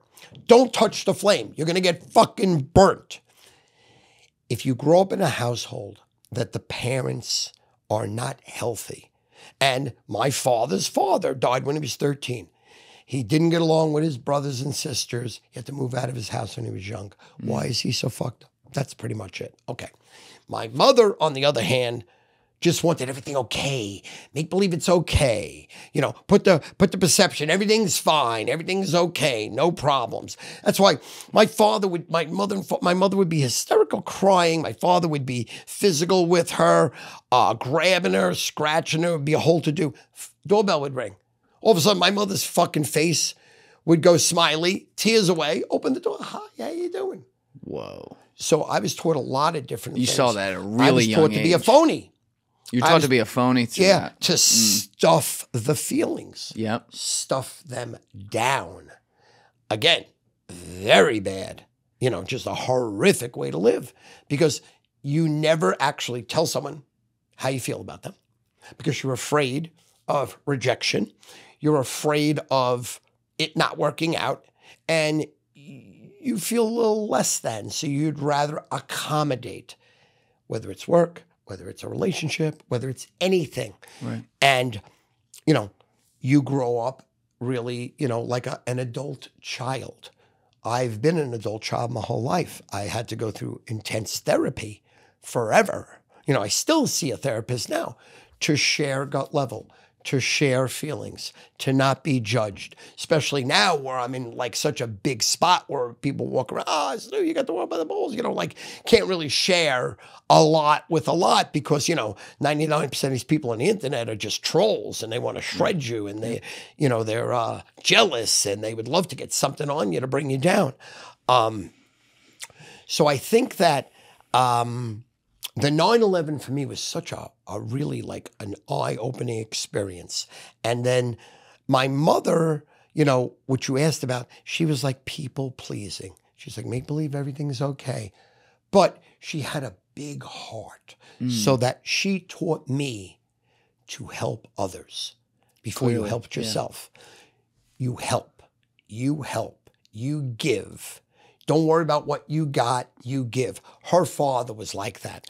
My mother and my grandmother and grandfather on my mother's side were amazing. My mother and father on my father's side, my grandmother and grandfather, well, I never met my grandfather because he died when my father was young. They remarried, and his mother was tough. My grandmother was tough, and the stepfather was tough too. Great guy, but tough is good. You're supposed to be tough. You don't need to huggy, kissy everyone. You don't need to be everybody's best fucking friend. And I lacked in life the ability when I was young, into my 20s and 30s and even my 40s, of people. It bothered me when people didn't like me. Most people are not going to like you. Where is it said that people are supposed to like you? That's not reality. Reality is most people are not going to like you. You're not going to get along with a lot of people. People are going to, you know, have different ideas. You're going to be headbutting people. That's good. How do you handle that situation? How do you deal with it? Where are you going to grow as a human off of that? My mother was always giving. My father was always, my father always taught me a very skewed idea of religion. We moved from Brooklyn to Long Island, New York. The first day we bought our first house, we used to live in an apartment building, 2662 West 2nd Street, 6-story apartment buildings, Beach Haven Apartments on Ocean Avenue, Avenue X in Brooklyn. They were owned by Fred Trump, Donald Trump's father. Yeah. And my father was always late on the rent. Always had problems with money. Fred would come and take the rent. give my father leeway. Okay. We move to Long Island, freestanding house, 60 by 100, fucking amazing. Day one, we're there. Father goes to work. Me, my mother, and my brother go to Dairy Barn to get milk and iced tea. It's a freestanding place where you'd buy milk, iced teas, and just quick things. Come back. The word is written in crab apples on my driveway. Whoa. My mother immediately starts crying. I go, what does that even mean? I don't know the word. She's like, don't worry about it. We go to the front door and there's an umbrella hanging, like it's hooked into the gutter. And she can't open the door. She opens the door and crab apples and rocks fall down and break the milk and the iced tea. Now me and my brother are scared shit. We're like looking around. All these kids are in the bushes on the house across the street hiding. They thought it was hysterical. Father comes home. My father says, Stu, they hate you because you're a Jew. Jews are better than people. Jews are the chosen people by God, and that's why people hate you. I mean, obviously, that's not fucking true. We're not chosen. We're not better than anyone else. And from Brooklyn, where there was all Jews, 99% Jews. Long Island, there's no fucking Jews. You know, they're calling me which is a word for a dirty Jew, Christ killer, Hebe. You know, never felt that before. Right. So it was very, very, very emotional. How old were you? Fourth grade. Okay. Fourth grade. And so I became a people pleaser because I had no friends. I was a Jew. They didn't like me. I was short and fat. I was not a great athlete. I had to teach myself to be a great athlete just to have friends. So I had to become funny. I was able to talk, and I was glib. And then I became funny. So people liked me. I could make people laugh. And then I had a big set of balls because I didn't want to show fear. Meanwhile, I was so fearful and so insecure, but you'd never tell. Because I learned that from your mom. Right. Never show it. You know, don't show anything. So I had so that's how I grew up. So it was a very interesting dynamic of my father, who was totally confident on every level, would do anything even though it was not successful. Then you had your mother saying, don't make any waves, just love everyone and give away and everything. So it was like... And she would cover for him too. 100%. Like when we were in our teens, my brother, who was a year younger than me, finally, when my father hit my mother once, he knocked my father out. He grabbed him and beat the fucking shit out of him. And I was like mortified. Cops came. My mother would not press charges against my father. Whoa. So when I went to therapy, they're like, your mother did you a very disservice. Your father should have gone to jail. Your father should have been locked up. It's anybody in any relationship, man, woman, can't be physical. That is a felony. Your mother, and it happened like 4 times when my father hit my mother. Cops came. Father would leave the house. My mother would not press charges. Whoa. I mean, that's such a crazy to witness that and have it be normalized your whole life. To you, that's just normal. Literally. That's very, very difficult to then have the proper perspective on the world in general. I think that's why I shifted into entertainment, because it's fake. You know what I mean? It gives the perception of reality, but it's fake, to live in that world. So like drying the tears when someone comes over. 100%. 100%. So that's, so in other words, the dynamic of my parents, growing up was very, very difficult. And then the abuse I took being a Jew was very, very difficult. That's why by summer of 6th grade, I was the best athlete on Long Island. It was Jim Brown, Jesse Owens, and Stu fucking Feiner. Like, I was playing against 10th graders, and I was fucking great at everything. How'd you make yourself a great athlete? I just fucking, my father bought me weights. I hit the weights. I started running, and I said, if you're good looking and you're strong and you're fast and you're great at sports, people like you. People like you. And that's what I did. And then I really thought I was going to be a professional athlete. And then I've been the exact same size since March of 7th grade. 5'4 3/4", 6-inch dick, never grew. I thought I was going to be a porn star. I had a 6-inch dick in like 5th grade. We used to play spin the bottle, and the girls used to show us their flat tits, and I'd whip out my dick, and my dick was 2 inches bigger than everyone's dick. I'm like, this is fucking amazing. And then all of a sudden, everything, I peaked in 7th grade. I was fucking it. So then I had to become funny and talk fast. And then, whatever, I got in a lot of fights in 7th grade. And, I punished a lot of people. But then, like in 8th grade, they were much bigger than me. Then in 9th grade, I had to kiss ass because I was going to get my dick fucking handed to me. The fighting ended then. But, so, a lot of dynamics growing up. Of course. It's always very complicated. And then to go back to the first thing we talked about, like, I think that's why people are so fucked up in this country right now, because the parents don't want to engage. Yeah. They don't want to fight with their kids. They don't want that struggle and that turmoil every single day. They don't want to throw their kid out of the house and say, fend for yourself, because consequences is, what if it doesn't work and your kid dies? Well, is the balance... Is it as simple as the balance is somewhere far right in the middle of like your dad and your mom, for example? Because your mom was way over here, your dad was way over here. I mean, he was literally beating your mom and stuff, but your mom was like pretending it didn't happen, so she's a people pleaser, and then maybe like trying to take care of you guys a lot on the side when your dad wasn't doing some of that stuff. And it's like, you don't want to be the guy that's just like, fuck you to your kid all the time, but you also don't want to be the guy that's like, hey, you know what? It's okay. You can do whatever you want. Like, you kind of got to mesh those two together and be supportive, but also be tough at the same time. Is it that simple? Yes.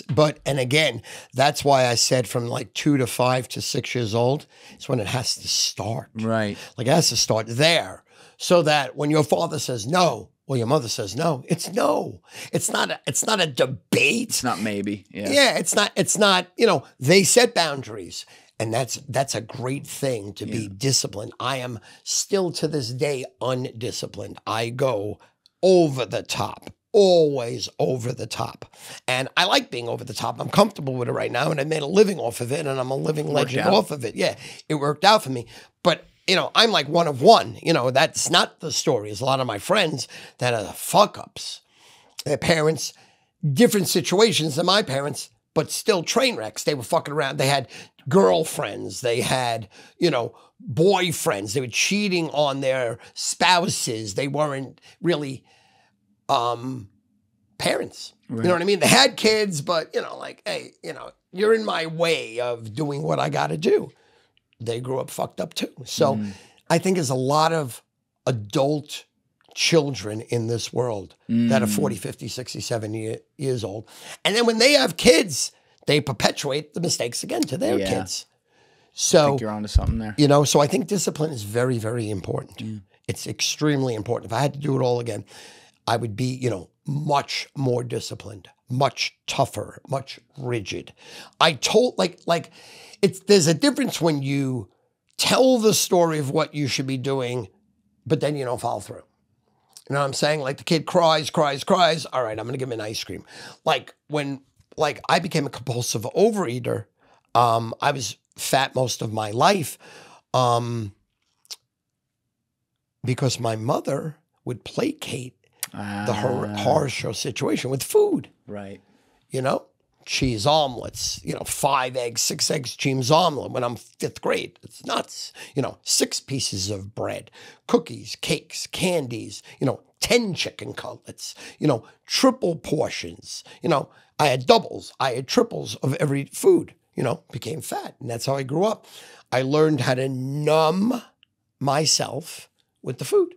Yep. That was my first drug of choice. Still is, for that matter. Food, I never have to really smoke pot the rest of my life. Never have to do coke. No drugs. Caffeine and food are really the rough ones for me still to this day. But food, that's so deep-rooted, because as a kid, that's what you viewed as like getting away from it. Correct. It was what I went to for comfort, to just, get rid of the fear, get rid of the feelings. That's why to this moment, to this day, my most happiness is taking friends out to dinner and hanging out. Even me and my wife alone. We go to Chicago Tuesday, Wednesday, Thursday. We go to dinners, crazy lunches, crazy dinners. For me, that's happiness. Right. Over the table eating food. You know what I'm saying? Yeah. That's where I do my best work, where I feel the best about what I do. So, that's why I love eating. But my mother taught me that. Yeah. My mother was almost, it's like 280 pounds, my mother. Oh, wow. Yeah, she was a monster. Bigger lady. A monster. She was like, giant. A monster. I don't know if I've ever heard someone call their mom a monster. Unless she was like a killer or something. But best chicken cutlets ever, though. You would die for chicken cutlets. I'll bet. You would get your hand cut off and still have the chicken cutlets. When did you get into drugs and that become a problem? My friends had older brothers. So when we were in 7th grade, they were in 9th, 10th grade, they were already smoking pot. They introduced us to music, progressive rock and roll.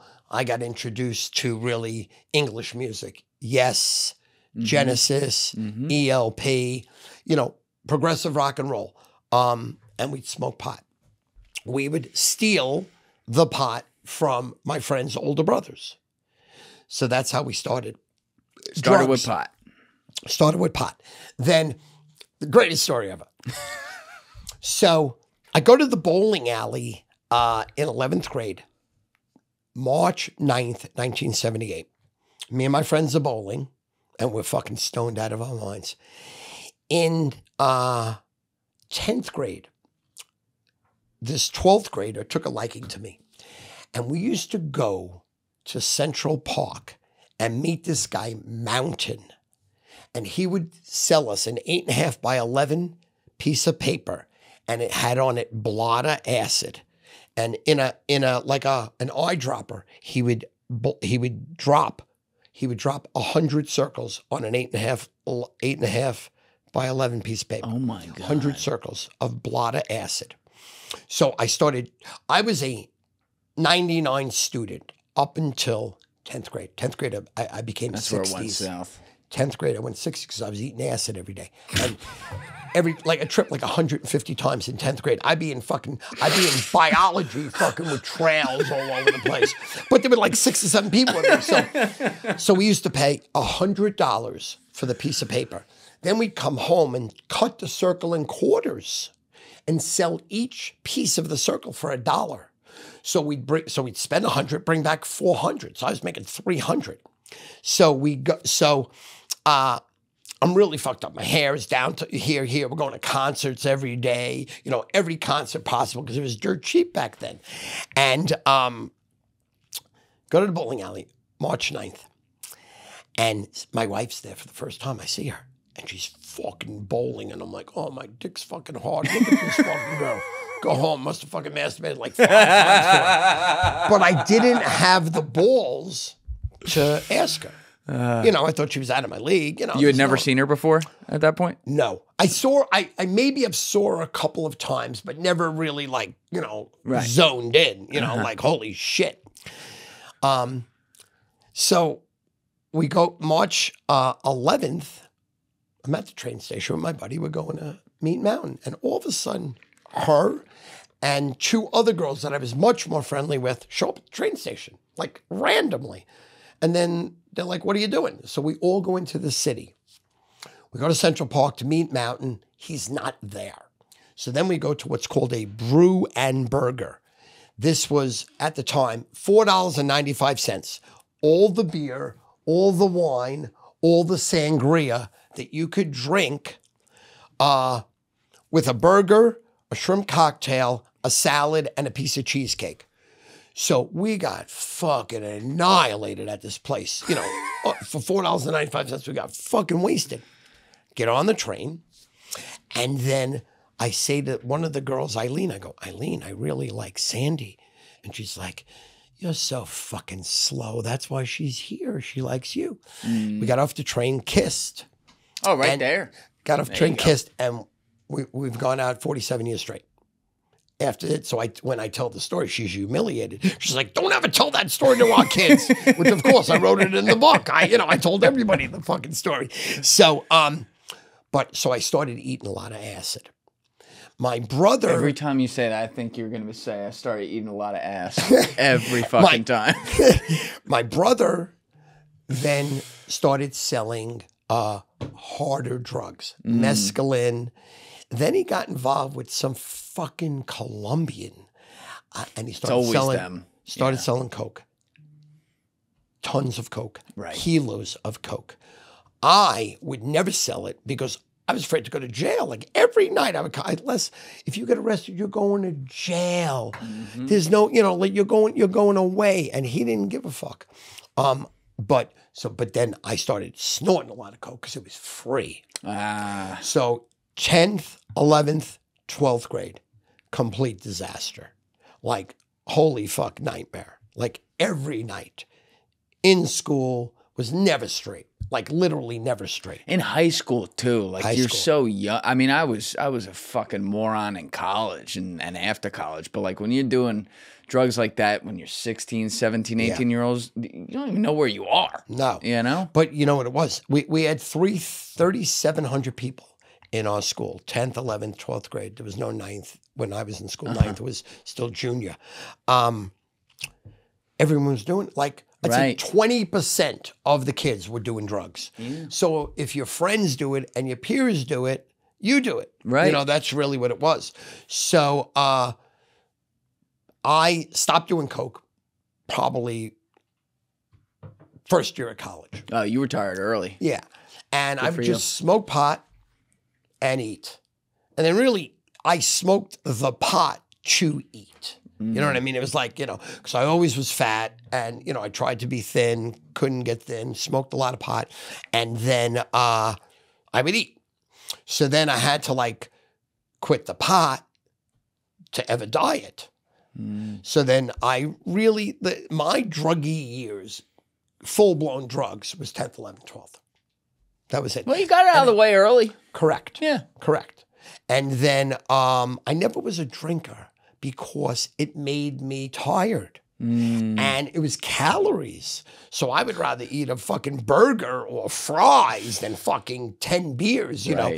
So when we used to go out to bars, which I fucking hated bars, because there was so much smoke then. Imagine going to a bar where you're allowed to smoke cigarettes. And it was like a smoke. It was like, cancer infected, now that we know what we know. But I would just sit at the bar and eat the pretzels and eat the popcorn and eat whatever they gave for free and just waiting until we got out of this bar to go to the diner, So, because I watched my friends get drunk and you lose, like, in other words, I know it's crazy to say because it's actually probably not true, but I could eat acid, I could snort coke, I could fucking smoke pot. I don't lose my mind. Even on acid. A different valence, yes. But, you give me 7 beers, 10, shots, I'm looking to fuck your girl. Like right in front of you. I'm tongue kissing my girl right here. Like I lose all control. So I never wanted to be out of control. For me, that was the worst thing in the world. So that's why I don't really drink. I guess in my 30s, right before I struggled with money and everything crashed down on me, I started drinking Cristal champagne, Dom Perignon champagne, almost like a status symbol. But, you could drink champagne till you're fucking blue in the face. It's not the same as doing 10 shots and 10 beers where you don't even know what the fuck's going on. You know what I'm saying? And it bothered me also that my wife, at the time was my girlfriend, was always a fucking 10. She wore heels, tightest pants possible, dressed to the nines, perfect makeup. And every guy, even in front of me, would try to hit on her. They're like, you're with this fucking piece of shit. You're with this tiny guy, and they would hit on me in front of her. But they'd be drunk. These would be some of my best friends.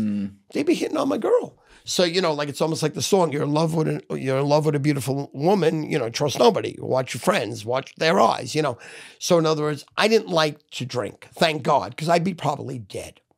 There's no two ways about it. Yeah, I don't think that would have been good for you. No, I would have been dead. You do things 1,000 miles an hour. Right, exactly. Exactly. Yeah. All gas, no brakes. Yeah, but you have an incredible self-awareness about it too. Like when you were going through all the different things that you could be predisposed to, you're talking about like, you know, the 7 deadly sins and all that. Like you understand that about yourself. And it seems like you've understood that about yourself for decades. Right, since day one. Right. Yeah. I always had a good feeling, you know, because in other words, I was always scared of my father hitting my mother. You know, all the neighbors heard, you know, people heard, you know, then, you know, kids, you know, fathers crack their kids in front of people, you know, right, you know, on the ball field. Yep. Anyway, they, you know, you were able to grab your kid by the hair and pull him into the house, you know, and people were physical with their wives too. They would be like, you know, they would be abusive. You know, men were like, shut the fuck up if the wife got out of control, or they would grab, you know, it was like, you know, there was a lot of that. And it just made me so uncomfortable. It was like so like crazy type things. And you never wanted to do that. Correct. Later yourself. Correct. That's interesting. Correct. So it's and like you looked at it, you knew it was wrong, even when it was happening in your own home. And the cops came to my house. Yep. You know, like with my mother, you know, like calling them and then all of a sudden backing down. So it was like a much different relationship or experience as a child than other people's. You know what I'm saying? Most of the time there was a couple of really good relationships, meaning my friends' parents. But for the most part, everyone was miserable. My experience with marriage was a nightmare. I never wanted to get married. That's why it took me 10 years and a day to marry my wife. In reality, I was scared because because my parents had such a horrible marriage, and everyone else's parents were miserable. Right. Like, and the fathers would tease in front of the children, saying, berate their spouse. You know, the women never did because they never actually engaged with the kids then. The fathers did, but it was always like a very condescending, negative experience about their relationship. Like almost like they were like slaves. Like, the man was the man and the woman was to dynamic, was to serve the man, So I'm like, I was scared to get married. I literally was scared. I didn't think it was going to work. So, that's why it took me so long to But you were very in love. Oh, I was fucking, that wasn't from issue. Day one, she owned me. Day one, like day fucking one. No two ways about it, No I imagine there were a lot of conversations between you in those years about that very subject. And Sandy felt differently? Yeah. Her mother was an alcoholic. So, and she died alcoholic, So she had her own problems. She had her own problems with her mother, like she had to adjust and stuff. And, the way she adjusted, she became super smart. She was brilliant. Like all my kids are super fucking smart. Brilliant, smart, looks and brains from the mother, thank God, and a 6-inch penis from me, that's pretty much what I brought to the fucking table, have a good time with dad. And then, mom's really where we go when we want to talk, serious shit, Right. But you also so you're watching the Eagles Raiders Super Bowl in 1980 with your dad. And that's where you come up with the idea, like, fuck it, I'm gonna go for this and do this. Did you drop out of school to go do that immediately? Yes. Okay. Yes. How'd you start? Like, because again, this is all pre-internet. How'd it go down? I bought a list from Sports Illustrated, their base, and I got a telephone because with my experience selling unsold airtime for radio stations and maintenance chemicals and office supplies, I was an amazing telephone salesman, and I was a very hard worker, and I was not afraid of the word no. So I just dialed and dialed and dialed and pitched people on exactly what I said to you. Got a system, father taught it to me, home underdogs against the grain, against the public, and people were like, well, I don't want to bet that fucking, the bid. I'm like, that's what wins. Then in the early 80s, we worked from behind, meaning I would say, Julian, here's a game, bet the game, after it wins, pay me. And I was able to get on a monster roll for years, not a day. I won for like 7-8 years with that system. So I kept getting paid. And basically, I got a partner to work with me. He was 43, I was 21. And we had 2 desks that faced each other. And we rented 300 square feet of a little office with a bathroom. On Long Island? On Long Island in West Babylon. And we grinded out.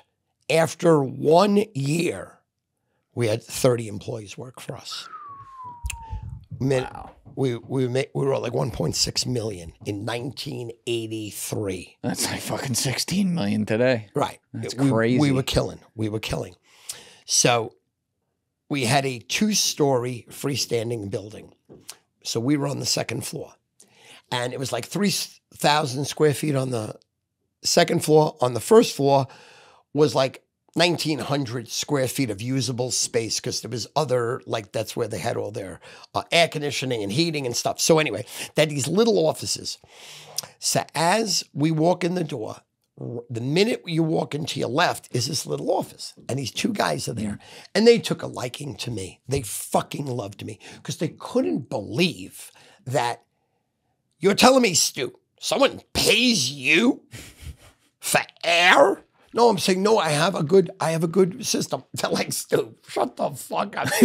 You fucking know nothing. What are you? You're either bookmaking or you're robbing people. You know, that was their mentality. I'm like, no, this is actually real. We're not bookmaking. We don't take a bet. They bet with illegal bookmakers. They pay us up front. We give them a game after it wins, we paid. Right. Yeah. And what do, guys? So they set girls. They hired girls to work at strip clubs. And so you would have all these girls coming in and out of their office. Now, this is 1983. Girls that worked at strip clubs in 1983 were coke whores. They were fucking 6s, 5s, 4s. They were gross, disgusting girls, thin, disgusting. But to us, you know, you got a vagina, you know, when you're 23, you fuck anything, you know, like if it fucking breathed, we're fucking it. So he would send the girls up to the office for us and everyone would fuck them. Everybody would fuck them for free and it was unbelievable. You wearing fucking rubbers, I hope? What? Come on. What? Sounds like I can feel the chlamydia from over here. Listen, if you don't have an STD, you're not trying. I don't know what world you're fucking living in. You know, if you don't have an STD, you're not trying. So, all of a sudden, one day, it's the craziest thing, and they weren't really. They didn't not like my partner, but when we made money, he became like he was a loser. Then all of a sudden, he got a toupee, got his eyes fixed. Ton of jewelry, and really had an attitude walking around like I'm better than you, and really was not a people person. You know, didn't give a fuck about anyone. You know, was fucking everything that walked, bought a Porsche. He fucking did it all. So they didn't not like him, but they didn't like him. All of a sudden, out of the blue one day, there's this guy in the office in a breathtaking fucking suit and looks like, you know, something out of Goodfellas.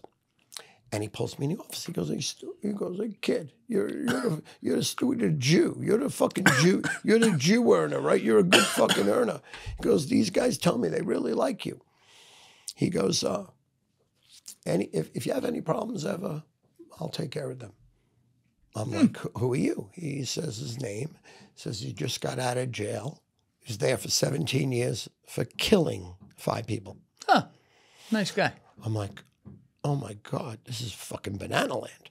But I adapted. I'm like, wow, this is fucking great if I ever have a problem. Because in the 80s, certain times, you know, we'd lose games with people and they'd threaten us. Yeah. You know, I'm going to fucking kill you. You just lost me money. So P.S., I told this guy certain times, like, don't worry about it. Anybody comes here, I'll fucking, don't worry. I got you. Okay, fine. And I knew a lot about the Mafia because when I bet in the early 80s, they were with Mafia Bookmakers. Carlo Gambino was the original person from The Godfather that, you know, the part they played in The Godfather, that was Carlo Gambino. He lived in Massapequa. He had a house on the water in Massapequa. And Broadway was where all these local bars were that there were Mafia Bookmakers that you went and bet with. Okay. So I knew of the Mafia, never any bad experiences, anything like that. My father said he always knew people in the mafia in Brooklyn, but always stayed away. It wasn't his game. But, you know, he said, you know, listen, you just don't fuck with them. They'll fucking kill you. You know, don't ever turn them. Be respectful, but, you know, don't ever get involved. It's not your game. It's nothing you ever want to do. Don't go that way. It's like being a criminal. Don't go that way unless you want to go to jail. You know, you're going to pay the price, whatever. So the guy, Joey, like 2 weeks, he's there. He goes, listen, your fucking partner, I got a fucking problem with him. He disrespected me. Tried to talk to him and he just walked upstairs. He didn't want nothing to do with me. He goes, I don't fucking like him. I'm like, I don't know, what do you want me to do? Because you fucking tell him he better show me respect. Go upstairs and say, Tony, you got a problem here. This fucking guy downstairs really has a beef with you. I don't want to get involved and I don't want to fuck with this guy. This is not the guy we're fucking with. You realize that. He's like, fuck him. He's a fucking murderer. Ooh. He's a fucking greaseball guinea. Tony was Italian too. He's like, fuck him. And he never backed down. And he just ignored the guy. So this guy, Joey, has a Friday night card game where everyone played poker and cards. And we had like 30 people upstairs now. Now, a year into this now, we're writing like $5 million a year. Me and Tony were each making like $500,000. I'm fucking 23. It's almost all cash. Like cash is coming to us. FedEx envelopes, cash. Yeah. Western Unions that we're cashing. Craziness. And he says to some of the people that work for me, I'm going to fucking smack this fucking guy, Tony, right in the fucking face. I'm going to hit him with a fucking gun and crack his fucking skull open if he doesn't fucking show me respect. I don't know what to do. I tell Tony. Tony doesn't give a fuck. P.S. I come into work Saturday, half hour late. The whole office, we had like a private office, and then there was like a bullpen of salesmen, right, just on a phone with, you know, desks with phones. The whole office is trashed, and Tony's whole fucking face is like bloodied and like bruised. I'm like, what the fuck happened? He's like, fucking Joey downstairs sends somebody up there to crack my fucking face. I'm like, how do you know? He goes, he said, listen, this is my territory. This is fucking our fucking game. You're fucking nobody. You're not with anybody. And I own your fucking business now. I want a piece of your fucking business. I'm like, oh my God, I don't know what to do. And then the guy, Joey, says to me, listen, you tell your fucking partner, you better show me fucking respect or I'm going to fucking kill him. And he literally said, I'm going to kill him. I'm like, I don't know what to do. So I go back, tell my father. My father gets my uncle who worked for the FBI, but he took pictures. He was a photographer for the FBI. He says, get out of the business. He goes, it's gambling. It's gambling related. I don't even actually understand how people are actually paying you because then this is so foreign. No one's doing this. And I'm 23 and I'm making $500,000 a year. You don't like even have competition. It's just zero. Yeah. It's just you. Zero. Zero. And he goes, get out of the business. You know, they're going to take your business over or you're going to fucking be in trouble. You could do anything, Stu. Get out of the business. I'm like, I'm not getting out of business. I'm making too much money. You know, like I'm greedy. Yeah. So then meet with Tony. Tony says he reached out to a friend that he knows someone in the mafia. Okay. So Tony and this guy drive to Brooklyn with two other guys to meet this guy, Marco. Marco was one of the biggest bookmakers in Brooklyn. He had like an underground house. He had 20 TVs and the old school layout of what you think a bookmaker looks like. We have 40 people on phones, taking bets, TVs everywhere, a board everywhere. They meet this guy. Marco says he knows the guy that hit him. That guy's going to kill you. That guy's going to take your business over and just going to get rid of you, whether you do the right thing or not at this point. It's out of control. I'll take care of that. Okay. On the way back from Brooklyn to the office, two guys in the back asked my partner, where do you live? What's your address? And my partner thought that was a little weird. She gives him a phony address. Okay. 3 days later, Same thing Saturday. I get into work late. My partner is doubly fucking beat up. I'm like, what the fuck happened? Place is trashed. My office again. He goes, my friend double dealed me. I go, what does that even mean? He goes, they asked me my address on the way back, and I gave him a phony address. These jerk-offs, after they cracked me around, kicked me in the balls, I was on the floor, they were stepping on my face, said, and we know where you live, and they gave the fake address. They said, and we're gonna fucking come there and kill you unless you give us your business. So now I got the mafia people downstairs made a move. I got my partner's jerk-off friends have just double-dealed us, made a move. My father comes to the office. He was the greatest. He has like 10 shotguns, ton of ammunition. Your dad did. Gives everybody a fucking shotgun, shows us how to shoot, loads it up. You're going to shoot the mafia. Well, protect ourselves. not shoot them, but protection. You know what I'm saying? Like, to protect. Because what are we going to do? Like, if they come in to beat us, at least we could fucking shoot them. So, which I told my father, is no shot in life I can do that. But all the other salesmen around, they're making $3,000, $4,000, $5,000 a week. They'll shoot anybody for that type of money. You know, these kids, you know, they have no prayer of ever making this money the rest of their lives. In a week, they're making what they're not going to make in a year.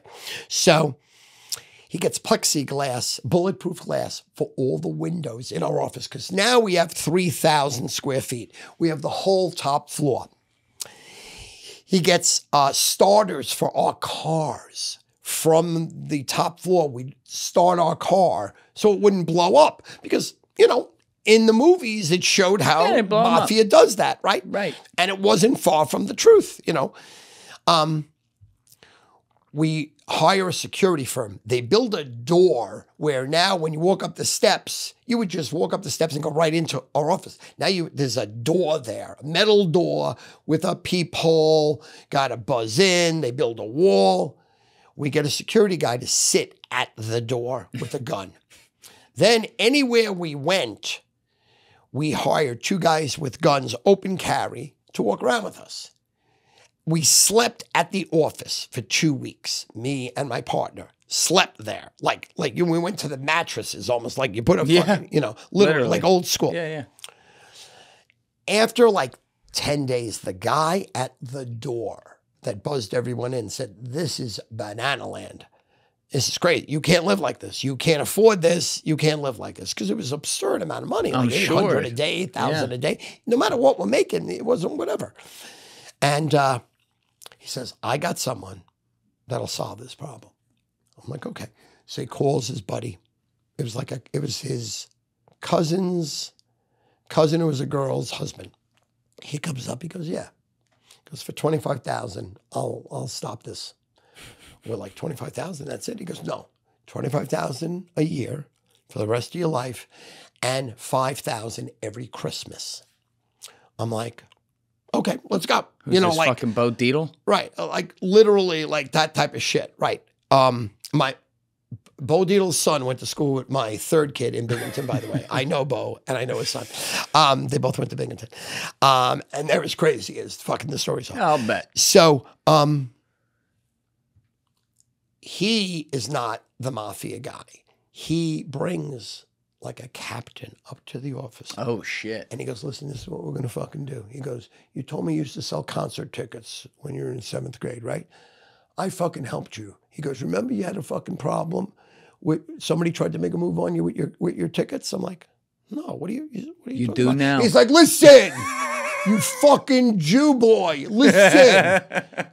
Solved the problem for you. You've been with me. We're going to go downstairs, tell this fucking guy, you're with me. You've been with me. He should have never, ever made a move on your fucking partner, no matter what your partner did, because you're with me.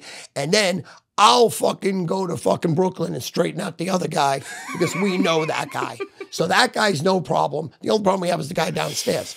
I go, I don't want to go downstairs with you. What are you talking about? He goes, no, we need you. So he goes, no, it's going to be very mellow. I'm not going to raise my voice. So I go downstairs with this guy and the guy that introduced me to the guy. They close the door And they immediately start threatening the guy. They go, who the fuck are you? This fucking Jewy Stu is fucking with me since 7th fucking grade. He's on fucking record with me. Check us the fuck out. Who the fuck are you to make a move on me? You fucking, who do you think you are? Now, his boss was like a Don. He was like a big family. You know, he had a family, like a big mafia family. And then the guy was like, oh, whoa, I didn't know. What do you mean? How am I supposed to know? He didn't talk up. He didn't say, I love this guy. I hate his partner. God, I'm going to shoot that. No, you're not going to shoot the fucking partner. They're with us. And that's it. And for the rest of my life, I never had a problem with him, the other guy without him. And now I had a real fucking guy behind me. So anybody who threatened us, we threatened them back. We go, listen, who the fuck you think you're talking to? I'll send someone to your fucking house. I'll fuck your wife. I'll blow up your fucking house. I'll kill you. You know, my partner is fucking the real fucking deal, you know, like, so it gave me a license to just fucking go wild on people. Backed by the mob. You know, and it was on record. It was really on record. If you checked me out on the street, they have like a record of who's with who. So I was there. So, that was like one of the fucking craziest. They're checking the phone books of Mafia. One of the craziest situations ever.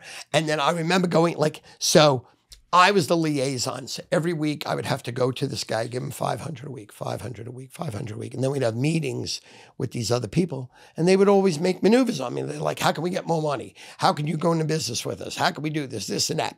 And this guy who was the buffer loved me, respected me, saved my fucking ass because he kept them away from me. And we'd go to these Christmas parties. I went to like 3, and it was crazy. I mean, it was like, I was so scared. He's like, yeah, Stu, this is meet Vinny the Eye. Just got out of jail for killing 6 people.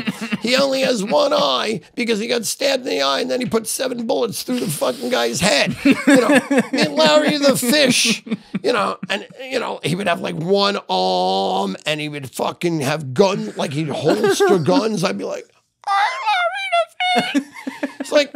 He's called Larry the Fish because he kills people. He throws them in the fucking water. They're sleeping with the fish. It's like real shit. So then this guy, the guy that wasn't connected but had the connections, came to work for us. And everyone said, that's going to be the end of the business. He's going to come work for you. He's going to learn your business. He's going to take it over. P.S. Reverse. Became one of my top guys, one of my fucking managers, and protected me my whole way through. No shit. So he literally like worked in the business itself, and then you just paid him a protection contract. Yeah. You still pay him that today? No, that went away after like 7 years. Okay. All right. So it wasn't brutal. That's not a bad deal. No, it worked out. But again, everything I touch turns to gold. Then, you know, that's not the story of 99.9% of how things work. Right. Something happens, you got to do favors for them that are, you know, hey, you know, whatever. And I did my share that can't say what I did, but whatever. But never. You can't say? No. It's just you and me, Stu. I know. Can tell me. Yeah, exactly. No one's listening to this, no right? Only listening. 1 million fucking followers. Right. But again, that was in a once in a lifetime lottery ticket situation that could have gone so bad, so quick, so fast, but it didn't. It also, when I had 220 full and part-time people working for me, I owned my own freestanding building, and we were writing $16 million a year. It kept people away from me.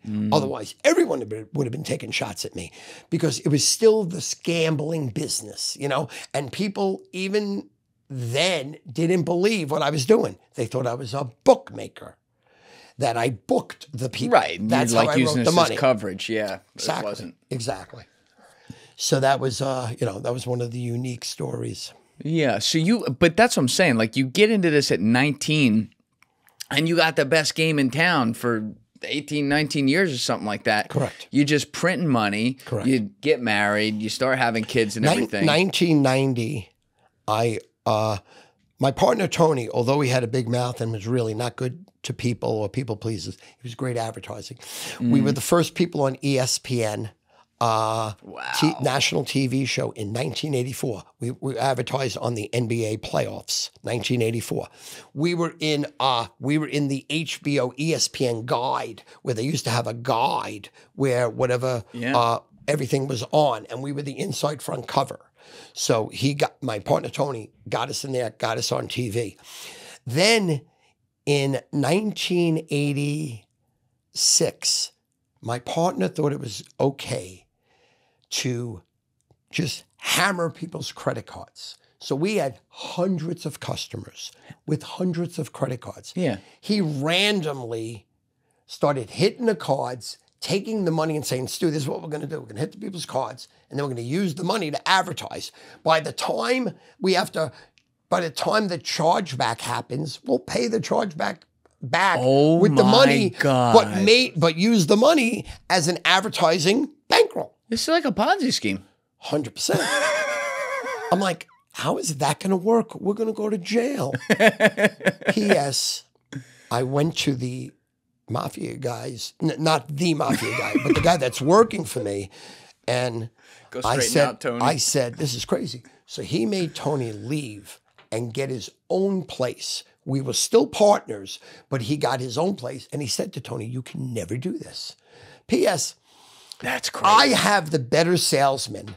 I have like 26 people. He has like 12 people. He's outwriting me every week, 3-1. How's he doing it? Banging credit cards. That's nuts. So then I said to the guy, you got to get rid of him. So we got rid of him. So we parted ways. You got rid of him? No. Literally just. I mean, you got to be careful with your words here, Stu. Severed the relationship. That's another. Severed's a bad word to use. Literally, exactly. So then, and then I just went on my own. So then, 1990, I opened my own TV show called The Sports Advisors. $100,000 a week budget. We're in every sports channel in the country. Thursday night, Friday night, after you're syndicated. Thursday night, Friday night, nationwide, Saturday mornings, Sunday mornings. Fucking killing. Can we pull up a video of you on this so people can see this? Can we type in, go to YouTube right there, Danny, and type in Stu Feiner, Sports Advisors, old school. Let's try that. I'd love to see this because honestly, at Barstool, with what you guys are doing now, the whole like throwback where they do the like '90s facade with the jewelry and everything, it fucking kills me. But that's really what it was. Sports Advisors '90s. Because that's how eventually I went to Barstool. Dave randomly called me out of the blue. That first one right there. All right, and let's crank some volume there. Okay, let me just get this. Money. And then this. Danny's filling in on the board today, everyone. He's killing it. Okay, I think we're good. Yep. I'm going to rip his throat out. I will blow this man out. I will step on his throat until the man chokes. Let me tell you how. Winners, winners, winners, winners, winners. I'm on a roll. 13-3. 13-3 my last 16 on games of my life. On Saturday, 2-team NFL parlay over. I thought Stu Feiner bang. I knocked him out. I knocked the man out last week. Listen, I will take my hand, knock him out. I will take my hand, knock him out. Bang, bang, bang, bang, bang, bang, bang. You know what I did? I know I'm like really mellow today. So what I did is I relaxed during the break. 2 espressos. They were beautiful. Matter of fact, they were doubles. 2 shots of Zambuca. I am feeling so good. All right, folks, this is the bottom line. Now, listen, you know how some of your friends tell you there's no such thing as a sure thing? There's no locks. There's no guaranteed winners. Forget those people. You know what they are? They are losers. This is a biggie. 6 1 million star blockbusters, absolutely free. Take it away, bro. Okay, thanks, Jim. Don't ever touch my hand again. Listen, this is the biggest. Happy Easter, everybody out there. Eat hearty. Eat like an animal. I know I will. Your sauce. Me likes hard. All right, let's cut it right there, This is Stu Feiner. Let me tell you something right now. Holy shit, Stu. So we were getting like 3,000 leads on a Saturday, 3,000 leads on a Sunday, 1,500 Thursday, 1,500 Friday. We had an office where I had a group of 100 people on the phones going, Stu Feiner, give me a name and number, I'll call you back. Click. Stu Feiner, give me a name and number. We'd write the leads down, bring them up to the salesman. And we would just sell them. Would you walk around the office with a Louisville? A bat? Yeah. No, like Robert sure? De Niro. No, I didn't. No. You look like you were in that kind of vibe back then. Exactly. I feel like you just got to put one over your shoulder. You look the part, roll up some sleeves. Well, at the time I was selling. I was a salesman. Because I felt to make sure that everyone worked hard, I worked hard. You know, we were working like 19-hour days because I would pay for everyone's breakfast. I would pay for everyone's lunch. Once the games started at night, I took everyone out to dinner, and this went on 7 days a week. 7 days a week for like 15 years. Holy shit. Then if we won the game, we would go right to Atlantic City. That closed at 4 in the morning, so we would leave at like 12:30. Limos flying at like 110 miles an hour. We'd get there at 3:30, half hour, gamble, eat, get whores for the people, come right back, 8 o'clock in the morning, we're back to work. That was pretty much the MO. That's what we did. How much of this, when you went on TV, I mean, people can see you. Like, you're the high energy guy. You always have been. How much of this was like an alter ego versus this is 100% the real Stu? 100% the real Stu. 100% the real Stu. No, Don't ever touch my hand again. Right, literally. I don't know how I did that, but that was like one of the greatest videos ever. People to this day just fucking love it. People to this day in the street go, when they come up to them, they go, I just touched your hand, but you can tell me don't ever touch your hand again. Like, they fucking love it. So the show really blew up. Yeah. I was probably going to be a $100 million guy. Rupert Murdoch fucking murdered me. Scumbag fuck. He's done that to a lot of people. But a little different than other people. 1993, he bids on the NFL package to show on fucking Channel 5. P.S. He didn't have any sports programming. So he bought every sports channel. So in 1994, he threw me off all my networks. Why? What do you have against you? Nothing to do with me. Oh, he doesn't like Jews. No, nothing to do with nothing. I'm fucking with you. Because now, instead of my show, had NFL programming. So he showed the NFL. But why? So NFL was only on Channel 2 and Channel 4. Right. Now it's on Channel 5. Right, but why can't you also be on there? Because in the 80s and 90s, you can't have sports gambling anything to do with the NFL. Shit, you can't even program it on the same channel. Correct. Wow. And my show fucking went from a fucking $2-3 million a year earner to like grinding. And you don't have the internet to go around and cut the cable on YouTube. No internet. Nothing. But your business is still doing well, right? Great, because I bought the Score phones. Right. So then we would get thousands of calls a week from the Score phone network. Right. But then when the internet hit in 98, it wiped out everything. All right, real quick. I just got to go to the bathroom one more time. We're going to talk about that. Go. All right, we're back. So you were saying, you had mentioned this earlier, and we left off right here. You did not see the internet coming. You thought it was like going to be this like blow over fad. Oh no, why? No two ways about it. So let's go a little years before that happened. So Sports Illustrated runs a article about sports handicappers in their newspaper. Okay. And it was the front cover was Magic Johnson when he got AIDS. So it was, 100 million seller, like the biggest thing ever. What they did is people hated me, hated my industry, looked at me as a con man, carnival barker, deceive people, have no skill, can't win. So what they did is they paid me. And they monitored me. P.S. They caught me over a 2-week period where I hit like 39%. So in the newspaper, they got, meet Stu Feiner, the biggest scam ever.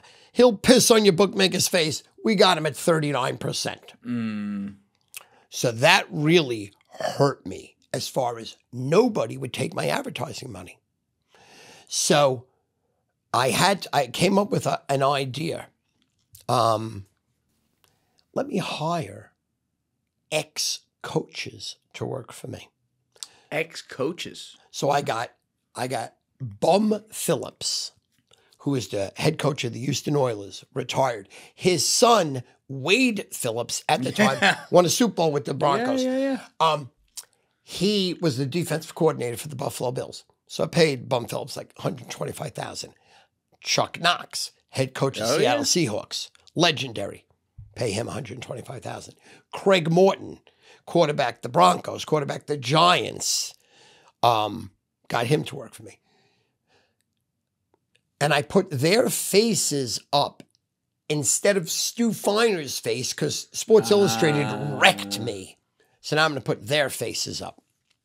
Chuck Knox quits within 3 weeks because the NFL told him that if he works for me, he's never getting in the Hall of Fame.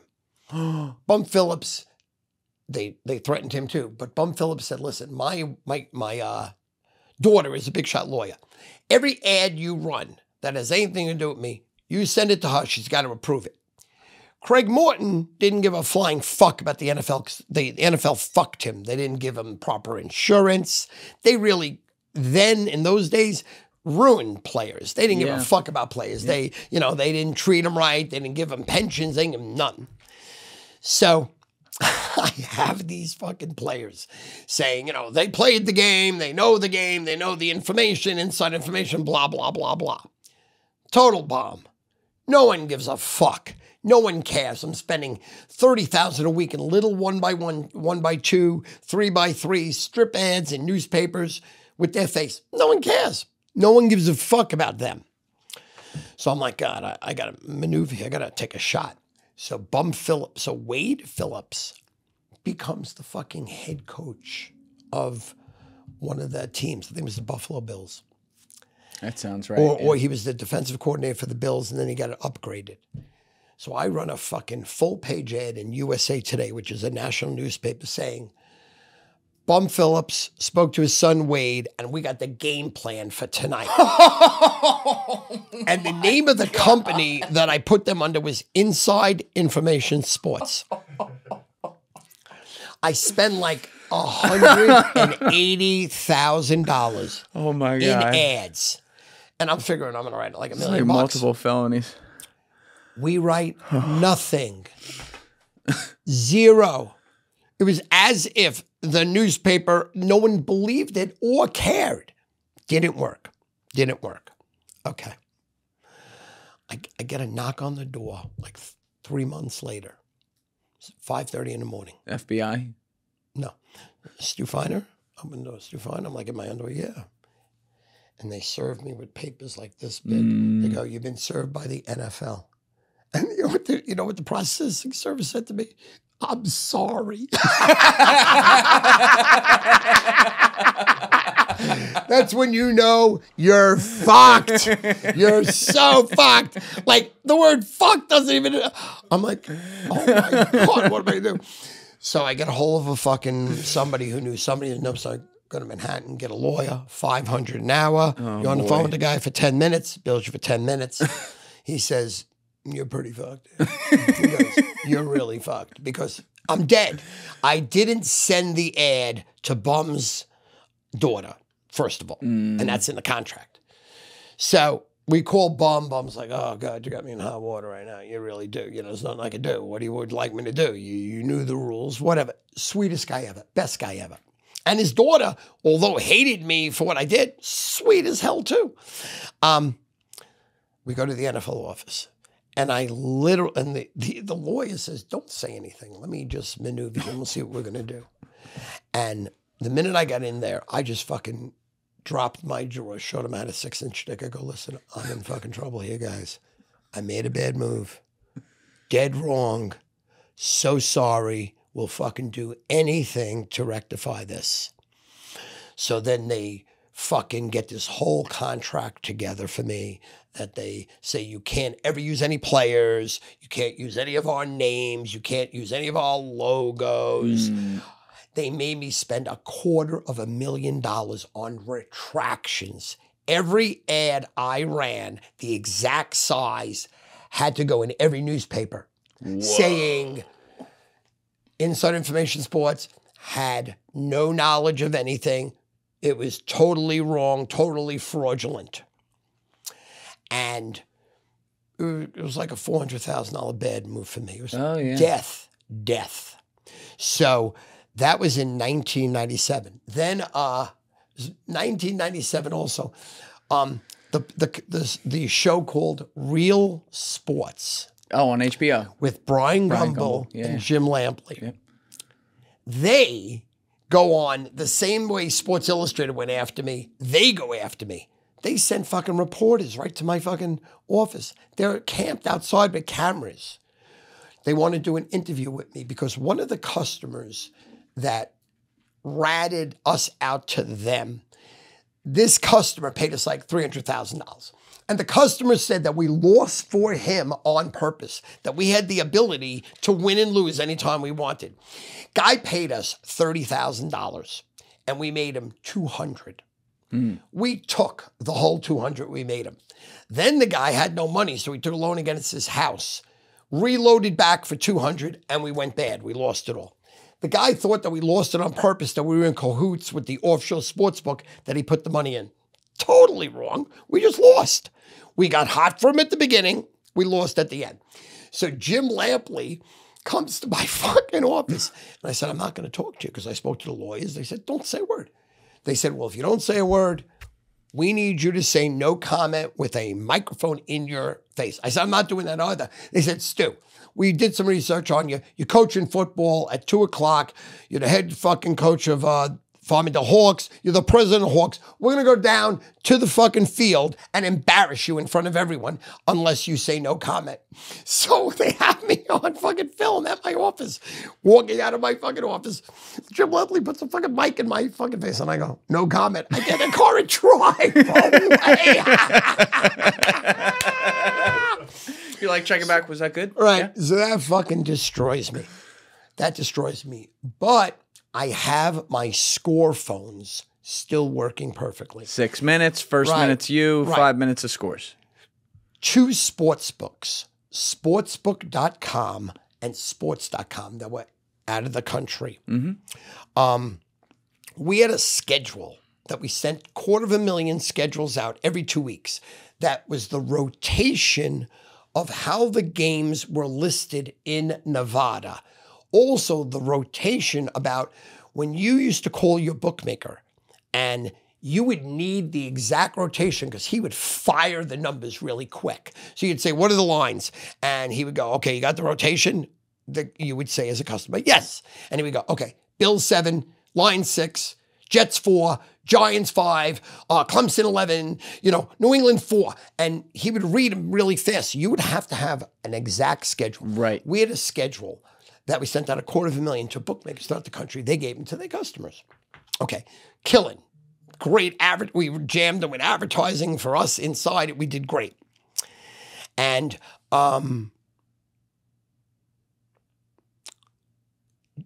when Jim Lampley and Brian Gumbel buried me, I didn't miss a beat, to be honest with you, besides giving the money away. Score phones, sportsbook.com and sports.com, they're paying me $1 million. So instead of my advertisement being at the front, they took that and they were paying me $1 million to advertise their sportsbook. It would be sportsbook.com right now, 50% bonus. Sign up right now throughout the country, 800 win cash. I had an 800 number that said win cash. I gave it to them. Killing now. Now I don't need anything. I don't even need the sports service. The score phones are locked in. This 1 minute ad is giving me $1 million free and clear. Plus I still have all the other ads I'm running at the back end now. So I'm like, this is amazing. 1998 happens.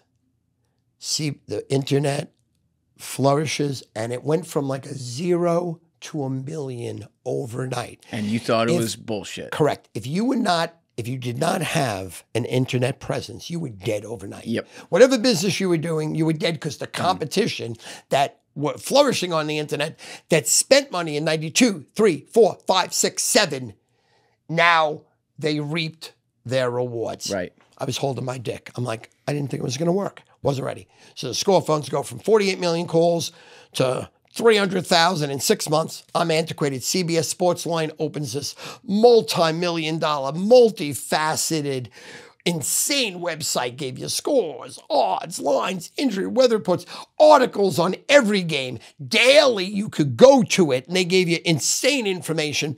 Really put my score phone out of business. So now I'm as dead. So fucking dead. Had you put any money away from all these years, or were you just spending? Zero. Yeah. You seem like a spender. Zero. I made $1. I spent $1.50, and I borrowed $1 from you. And I had the Mafia connections. Yeah.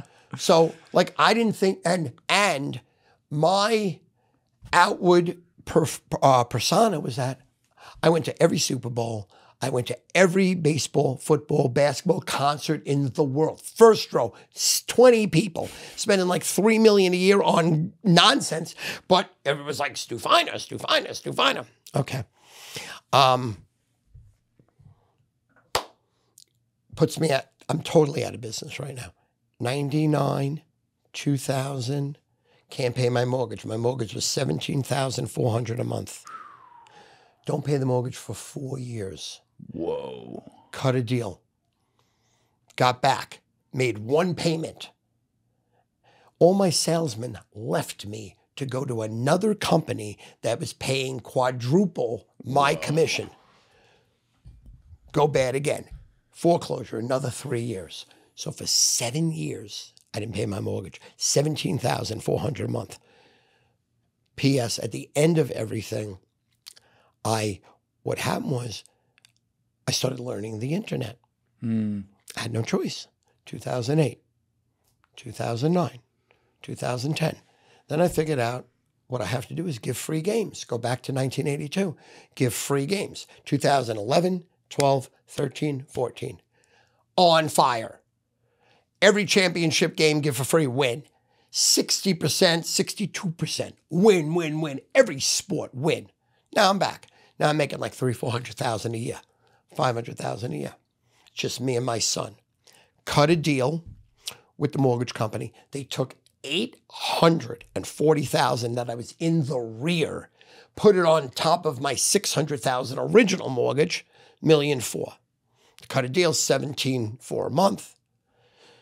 P.S. I made my last payment May. Ah, congratulations. So the fucking house is You're free. out. It took me that long to fucking battle back. Then randomly, out of the blue, Barstool starts getting very big. And Big Cat and PFT, shout out Big Cat, shout out PFT, shout out Hank. They're running this skit that they have a fish tank. And they have a fish called Larry the Goldfish. And they have 2 Coke cans. And whoever's playing that day, they wrap like jets around this can, giants around this can. They put it in front of the fish tank. And Maria puts fish food. So wherever the fish swims to, that's the pick. They entered this jerk-off fish in a contest, the Hilton handicapping contest. The biggest contest in the world. 10,000 of the best handicappers enter. You have to go to Nevada, enter, pay money, and every week somebody in Nevada has to put the picks in for you. The fucking fish hits 63%. Unbelievable. So all these Barstool people are watching this on YouTube, watching this on the internet, betting their dick off, making gazillion dollars. So it's like the greatest thing ever. So Dave says to Big Cat and PFT, go pull up Stu Feiner. Go pull up his back picks, back ads, and he's the greatest ever. Yeah. So Big Cat and PFT imitate me. Big Cat's like, I'm Stu Feiner. I'm fucking Stu Feiner. Call me now. I'll fucking kill your bookmaker. 800-676-7726. And then PFT's like, I'm on fire. The fucking place is burning down, but I'm going to fucking kill your bookmaker. 800-676-7726. So all of a sudden, out of the blue, it's me and my son in my house now working in my kid's old toy room. All of a sudden, the phones blow up. I write like $9,000. out of the blue. I don't know who Big Cat is. I never heard of PFT. I have no idea who Barstool is. I never fucking heard of Dave Portnoy. God, my kids, they're like, Stu. They're like, Dad, this is the greatest thing ever. They imitated you. Everyone's buzzing. You can't, they're the biggest company in the world. They're the funniest. They're this and that. You got to go to them. Call them up on the phone. First of all, they were so happy that I didn't think they were, because they were pissing on me, making fun of me, that I would have been mad. I'm like, I love it. No, it's awesome. Yeah. They call me. They call me into the office. Go to the office, and this is the wildest thing. So I'm downstairs in their office, in this like vestibule, waiting to go in the elevator to go upstairs. This fucking guy comes out of the elevator with a hood on, like a hoodie, thin guy, and he comes over to me and goes, "Hi, Stu, I'm your biggest fan." Oh, no. "Hi, Stu, I'm a big fan." I'm like, "Thank you." He leaves. The people that I was with go, "Don't you know who that was? That was Dave Portnoy." I go, "No, I didn't know that was Dave Portnoy." We go upstairs, and Big Cat and PFT and Hank have this skit where they want me to attack Larry the goldfish, to tackle the fish tank. So you have Big Cat and PFT and Rhea doing their skit, and I run in to try to tackle the fish tank going, "I'm the fucking best, not you, Larry. I don't give a fuck. You won the contest. It's my business. Fuck you." And I try to tackle the fish tank. Big Cat, PFT, tackle me. It goes viral. Everyone at the office fucking loves it. Dave gives them the okay. The next week, Hank comes up with an idea. Donald Trump will not pick the college basketball bracket that Barack Obama picked for 8 years because he hates blacks. He hates Barack Obama. He fucking hates him. He's doing nothing Barack ever did. So he won't do it. So they dress me up as Donald Trump. Oh, my God. And that's on the internet, too. It's one of the greatest fucking things. We can't play because it's copyrighted, but yeah. Why? It's going to be it's Barstool. Any Barstool stuff is always copyrighted. Okay. Yeah. So I put a Donald Trump wig on, the fucking suit with the red thing. Did you do the voice? No, I did my voice. And I go fucking crazy and pick the bracket, and we go wild. Big Cat, PFT, Rhea, it goes viral.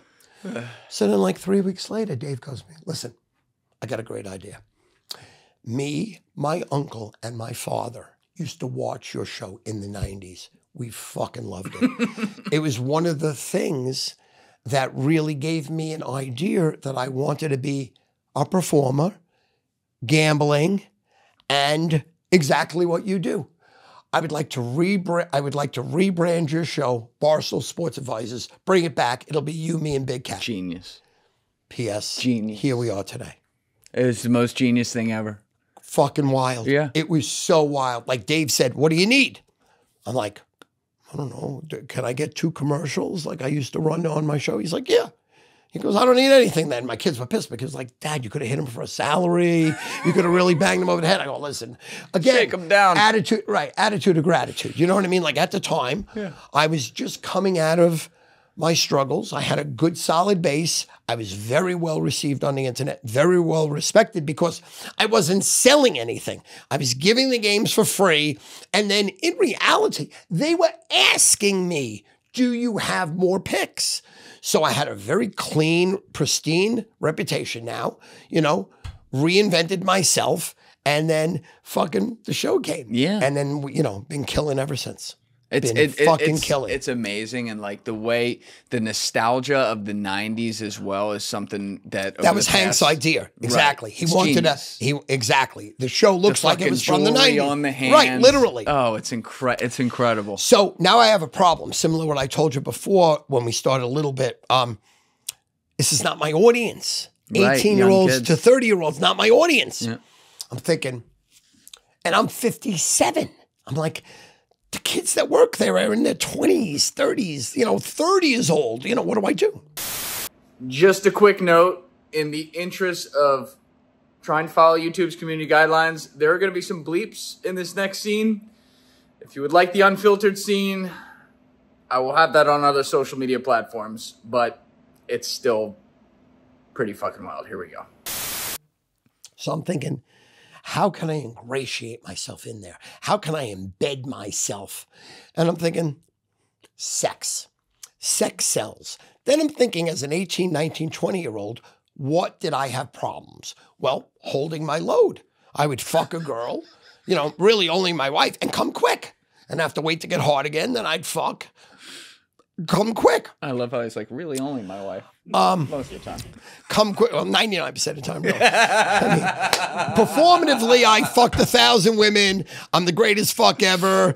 Reality, one. Reality, one. But it's not reality. We don't live in reality. I'll fuck your girl. I'm Don Juan, bitch. So, basically, I'm thinking, how can I actually do something funny, do something performative, but actually put meat on the bone? So I create the perfect hour of sex. The 15, 30.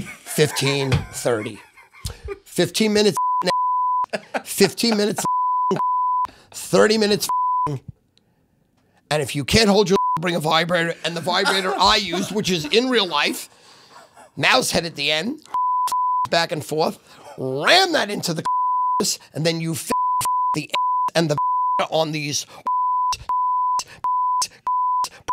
girlfriends, side fiancés, wives, until they like it's Niagara Falls. Then also, let's do it.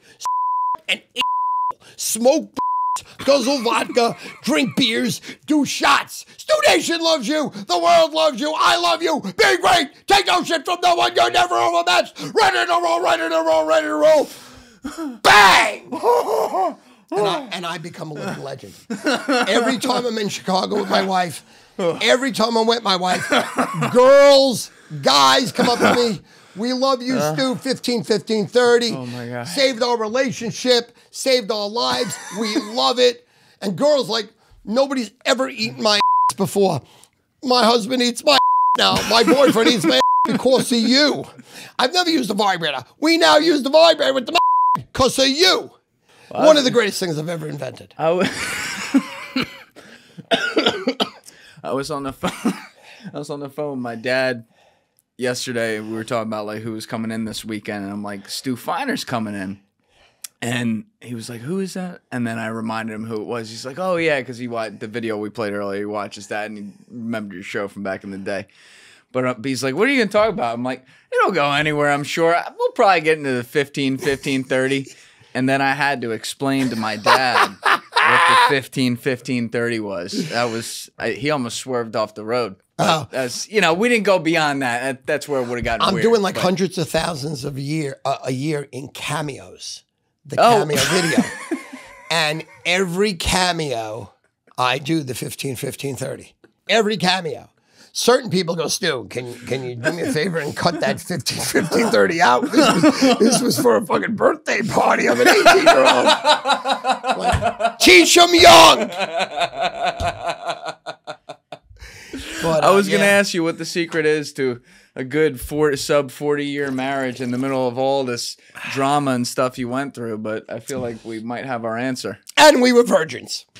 And you were virgins. You know, first cut's the deepest. And again, I'm a 6. She's a 10. She's never getting rid of me. Now, have you seen what my wife looks like in 1980? How are we going to show this? I mean, I'll hold it up to the camera. Oh, okay. Can we Google her? Is she on there? Oh, wait. No. Google my Twitter. Google my Facebook. Stuart Feiner. And then you could blow up the picture of the profile picture. Okay. You have it over here on your phone, too? While we're killing time, we'll let Danny do that. Yeah, let me... It's Feiner. Feiner. Yeah. And then Twitter. Oh, wife. We'll do Facebook. Yeah. Oh, Facebook. Okay. Stu Feiner. Click that first one. That third one right there. Oh, the third one right there. There it is. All right, let's blow that up. And the one right under it. All right, click the profile picture. Perfect. All right, leave that and then come over here, Danny. Hit camera 7. 7. On DVE 3. Boom, there we go. You weren't kidding, Stu. You got a good-looking wife. And then that one's from Maui, and that's Kauai. 1980. And you hung on to her all this time. Yeah, well, I mean, thank God. Thank God for me. Yeah. You know, Well, for you. For me. You know, there was a line out the door for her. There was no line for me. Where'd you come up with the 15, 50, 30? Was there I swear to God, in a second, it came to me, hey, how do I relate? How does a 57-year-old guy that is a total pervert, yeah, but obviously. you had the system already, obviously. Yes. No two ways about it. But I never put it in words. And I'm like, it just came to me like it was brilliant. It just came to me as the most funny thing ever. And I just banged it out. And they loved it. Like, Barstool couldn't get enough of it. They're fans. Like, Dave Portnoy wasn't so thrilled. He didn't bury it. He allowed me to say it and do it. Like I'm not actually Dave Portnoy's cup of tea. He's a big fan. He loves me. He respects me. But I'm a lot. You know what I mean? I'm You're a not lot. a lot. Like 3 weeks ago, I destroyed him on our show. And he was pissed about it, because there's nobody in the company that could say, hey, Dave Portnoy, suck my cock, you fucking scumbag, because they'll get fired. But he allows me to do it. So he doesn't really he loves me, but doesn't like me. You know what I mean? I'm a lot. But he allows me to do what I do, because he understands what I do. Like I would die for that fucking guy. I mean, I would shoot someone in the head. I would take a bullet for him. I would do a bit in jail. A lot of my friends want to kill someone to get in his good graces. So anytime he would have a problem, I would solve the problem, although he would never ask me to do it because he knows I'm a lunatic. It wouldn't really fucking happen. You know what I'm saying? But he's been very, very, very good to me. Insane good. Because no one really would touch me. None of the other networks, ESPN, Fox Sports, nothing would touch me because of a lot of my checkered past. He gave you this second act in life. 100%. Effectively. 100%. That's really cool. Right. I mean, he made me. He literally made my, like I have a lot of meat on the bone. I can hold my own. I'm hysterical. Like when he had Bussin' with the Boys work for him, where he had Will Compton and Taylor Lewan. Yep. I was their #1 podcast on their whole thing, Bussin' with the Boys. Right. The only one that beat me was Donald Trump. That was it. It's a high bar. Right. Yeah. That was it. I was bigger than Joe Rogan was. I was bigger. Wow. I got more fucking views. Wow. So people love my story. But what's really cool is that Dave makes himself from nothing, started off handing out newspapers at the train station in Boston, bet on himself, worked so hard all these years, and a guy that he grew up admiring for something who was successful long before him, now then goes on hard times, reinvents yourself, gets your business back and everything, but then Dave also like fucking explodes, and he comes back to you and is like, hey, I learned stuff from you. Can we do that here now? 100%. It's like the circle of life. You know 100%. what I mean? And awesome. I owe my life. Like I was the voice for the Ryder Cup. Did you see that? I did not see that. Really? Go on my Instagram. Yeah, go to Stu Feiner. And like there's so many doors that Dave Portnoy opened for me. There's so many things that that people love me. Every athlete, to A++, actors, actresses, athletes, fucking love me. They absolutely. Okay, so scroll down, keep scrolling. I'll tell you when to get to it. Keep going. All right, let's get some volume. And again, this is because of the influence of Dave Portnoy of Barstool. Yeah. I credit Dave Portnoy for 90% of my later success. 90%. Yep. I beat John Hamm. It was me and John Hamm. You and John Hamm. And I got this over John Hamm. All right, let's play it. Let's hit the volume down there. You bodied that, Stu. Was that amazing? You bodied that shit right there, Stu. And then they took care of me. They gave me, hundreds of tickets for all my friends. Yeah. They gave me and my wife elite seats, hung out at the course, everything. It was unbelievable. Oh, that's awesome. And I credit Dave Portnoy for getting me to that elite level that, right. Like in other words, in reality, worldwide, I'm probably a D- minus personality. But because of Dave Portnoy in certain circles, I'm an A++. That's awesome. Yeah. So that. But in the middle, we skipped over this. In the middle of all this, like in between the years where you're doing, where you're all over the TV doing the commercials and then getting back to Barstool, there's a little movie made about you. Yes. Where Al Pacino plays you. This is the Matthew McConaughey's the other one. How does this all go down? Craziest story ever. So this kid works for me from 1990 to 1995. The way I got him is I was advertising on a score phone before I advertised with the one I originally bought. And I gave the guy like 50 grand. The guy re-upped me for $250,000. I was supposed to give him the check. And the score phone announcer says, Stu, they're scamming you. This guy, Mike Warren, total scam, total lowlife scumbag. He was trying to rob me. He's telling me they're getting hundreds of thousands of calls on the score phone. They're getting none. This kid rats them out, tells me they fire the kid. They close their score phone. P.S. I think Mike Warren almost went to jail. I feel bad for the kid because he's out of a job. Fly him to New York. He ends up working for me from 1990 to 1995. He feeds my 900 numbers. Had a great voice, great salesman, and certain times can get hot.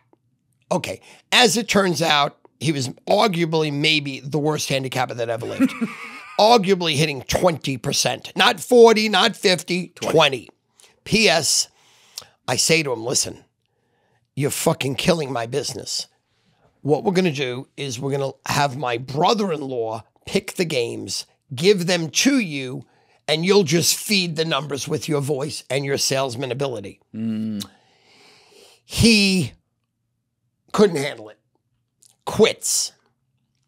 Goes to Australia for 2 weeks. Comes back and works at the Riviera Country Club, a caddy. Oh, yeah. He caddies Danny Gilroy, Rene Russo's husband, who's a screenwriter, and Dustin Hoffman. Danny Gilroy hit a 50-foot putt because Brandon advised him properly. Dustin Hoffman gives him $20,000 on the spot. Says we're going to do the movie.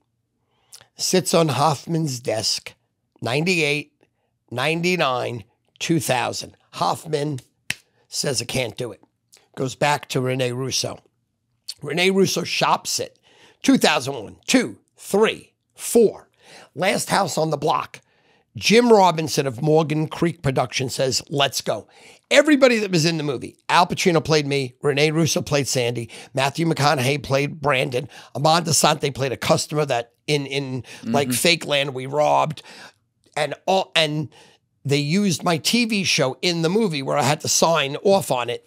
The sports advisors were you had Al Pacino, Matthew McConaughey, and Jeremy Piven on my TV show in the movie. But so prior to that, so in 1998, we're right before my downfall, we're killing 16 million, 800, 8 million on live, meaning the salesman wrote it, and 8 million on 900 numbers. That this kid had a number that was doing like $1 million. My 900-860-3210 was the biggest 900 number in the country that I was feeding myself. Did 3 million. I bumped it to a $50 line that did another $1 million. Brandon did $1 million, and then all the other handicappers that were on my score phone did another like 3 million combined. So we did 8 million that year. So Brandon, so one of my salesmen comes down to the office and goes, Stu, did you know Dustin Hoffman's playing you in a movie? I go, get the fuck back on the phone. He goes, I swear to God, my cousins in Arizona and Rene Russo and Dustin Hoffman are fucking riding horses and they own a security firm and they're keeping paparazzis away. And I swear to God, Dustin Hoffman said, I'm playing this Jewish guy, Stu Feiner from New York. I go, tell your fucking cousin to get me the number. So they give me Danny Gilroy's number, Rene Russo's husband. I call him up on the phone. I go, listen, you low-life scumbag cocksucker. I'm going to pull a bullet through your fucking head and fuck your wife in front of YouTube and come on her fucking face. Who the fuck are you to make a movie about me and you don't fucking tell me? Okay. Now, just a little backstory before that. I was doing so well after Brandon left. I said, fuck it, let me get back to this fucking kid. I'm making millions of dollars. I think I'm set for life. I'm about to be $100 million guy. Couldn't find the kid. Kid went like undercover. Couldn't find him. I leave that message on Danny Gilroy's fucking phone. 10 seconds later, my phone rings. Stu, it's Brandon. What are you doing? Fucking threatening Danny Gilroy. You're going to ruin the whole deal. I go, what deal? P.S. comes back to work for me. And took him like 6 years to get the movie done. Right before the movie's released, this scumbag quits. Brandon. And says that he didn't work for me. He tried to separate himself from me as if it was all him. Now, the movie's like 80% bullshit, 20% true. He never picked a game ever for the live service. He only picked for his unique 900 number. That was Michael Anthony. And I gave him the name, Mike Anthony, the $1 Million Man, because there used to be a show in the 50s and 60s where this guy would randomly come to your door and give you $1 million check. So I thought it was a great thing. He never picked for the 800 service. The people upstairs that were on the floor, it was me and him hanging out. We used to play pool together, bought him a Porsche, gave him license plates, 900 King. He ran everywhere with me. People hated him because they were jealous of him. But he never picked live. He wrote, he's in the movie, it looks like he did. He never did. And it's not in the movie that he was the worst handicapper that ever lived, that They gotta fucking hit Hollywoodize 20%. him. Exactly. But that's the whole story with the fucking movie. Oh my God. So it's not like you were like the executive producer or anything. You found out like later. No, nothing. This is like when you're going through it too. Except I had to sign off to allow them to use my TV show, The Sports Advisors. Right. And then once the movie came out, he tried to disassociate myself from him, but then we buried him and, You buried him? Now he's, as far as, he said this guy's a lowlife, a scam. Like he has a record of being a winner on Super Bowls. This guy, Al Raleigh, that worked for me and him at the time, because we had 900 numbers together. And this other guy, Steve Budin, we became partners. Steve Budin fucked me, Al Raleigh fucked me. And they posted a record for him where Al Raleigh put that he won 18 straight Super Bowls. Like he didn't even pick any. He just picked it. Right. So whatever you see his record, it's just a total fucking scam. He's underground because he owes people money to this day. Oh, he does. He will not show his face because somebody's going to grab him and maybe crack his face or make him pay the money. But he's balls broke. He's like he's underground. You're not underground. No. You're above ground. I'm fucking all the world to see. That's it. But that's like. So did you talk to Al Pacino at all? Nothing. He never talked to you about playing the role? And the funniest thing was this. Al Pacino met him once and hated him. And you did? No, Al Pacino met Brandon. Oh, he met once, Brandon. Hated him. And Al Pacino made him not be allowed to be on the set of anything that was going on because he hated him. Wow. Hated him. And Al Pacino's known as like the nicest dude ever. Hated him because he's a scumbag in reality. Wow. Well, it all works out in the long term. It all worked out. It all worked out. You get to say Al Pacino played you. Exactly. You signed off on it. You're a good sport. Exactly. People know the truth now. Exactly. You're out there bigger and badder than ever. Exactly. Everything that you invented in the 90s has been now reused and reinvented, and you're at the middle of it. It's Correct. like, it's the coolest. Correct. It's the coolest story. You seem happy as a clam, too. And I hold no ill will for Brandon, even though he's a low-life scumbag piece of shit. And he got what he fucking was coming, where he has to hide himself because he owes people money. I got no ill will for Al Raleigh, who I made. This guy was the fucking making $30,000 sucking dick on a corner, and I made money for him. And this guy Steve Budin, who I made his father, I did business with. His father was the one who got me sports.com and sportsbook.com. His father was great. His father died, and then I went partners with the son Steve. And the son is a fucking piece of shit, an entitled scumbag that fucking, would fuck your mother, would fuck your daughter out of $1. You know what I'm saying? Yeah. The worst. So, but even though I say those things, I hold no ill will because, anybody that you hate that lives in your heart, lives in your soul, is like a cancer. Yes. You can never allow any negativity to live rent-free in your head. Matter of fact, the people that have harmed me, that have done damage to me, severe damage, like crazy shit, I pray for. That's good for you. I pray for them because it works. Like, how do you get rid of things that are killing you, that are bothering you, that just you're obsessed with? You pray for them, and you pray good things for them, and you do writing assignments. And then you you write all your feelings on a piece of paper about whatever subject is bothering you, and then you burn it. Oh, I would pay to see that before you burn it. And that works so well. Because you have to do almost a daily flushing of your life. You know, there's people that have harmed you. There's people that you hate. There's people that certain times have rolled you for no reason. Sure. And, you know, how do you get rid of that? You can either stuff it, you can ignore it, but most people can't ignore it. It rolls. It's not human to ignore it. Correct. So you pray for them on a daily basis, and you do writing assignments, and you burn it. You know, I was taught that through Overeaters Anonymous. Overeaters Anonymous. I went from 262 to 139 in Overeaters Anonymous. Yeah.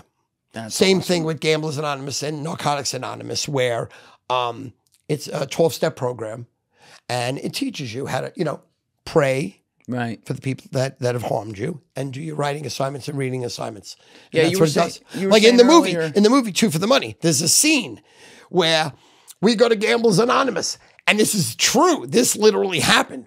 I went to a Gamblers Anonymous meeting, and I got a sponsor because we were doing the Sports Advisors TV show in Merv Griffin's Resorts Hotel.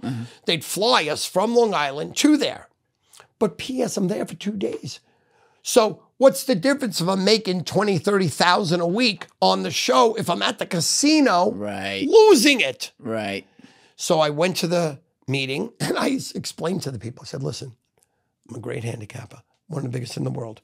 I'm doing a show in Merv Griffin's Resorts. I'm here because I don't want to bet casino. Everybody stood up. They almost fucking killed me. They're like, get the fuck out of here. You're a fucking scam. You're preying on us. You ruined us. I had to run out of the fucking room. And that's in the movie. That's true. I remember that. That's true. Yeah. That's a little bit of a conflict of interest, if you will. Exactly. In there. That's wild. But it's like you had said earlier, you find peace in praying, and you also said like meditating as well. Yes. That helps you kind of like center yourself. 1,000%. When did you start doing that? 1984. I went to as an outpatient. It's South Oaks Hospital. It's like a psychiatric ward, but they had inpatient people there for Overeaters Anonymous. They had people who were like 400 or 500 pounds that lost 300 pounds. I befriend a guy there that owned Screw magazine. So in the 80s, it was Playboy, Penthouse, and Screw. Screw was like the sluttiest, disgusting things where girls were fucking dogs and fucking horses with cocks big and eating, you know, just like really slutty girls. And the quality of the girl was like a 5 rather than Playboy was a 9, Penthouse was a 10. The guy that owned it, Al Goldstein, Screw magazine, loved me. Fucking, you know, best friends. He gets out. He has a gazillion dollars. You know, I meet Ron Jeremy. I go to some of his fucking shoots that he has with these fucking people watching the porn and action.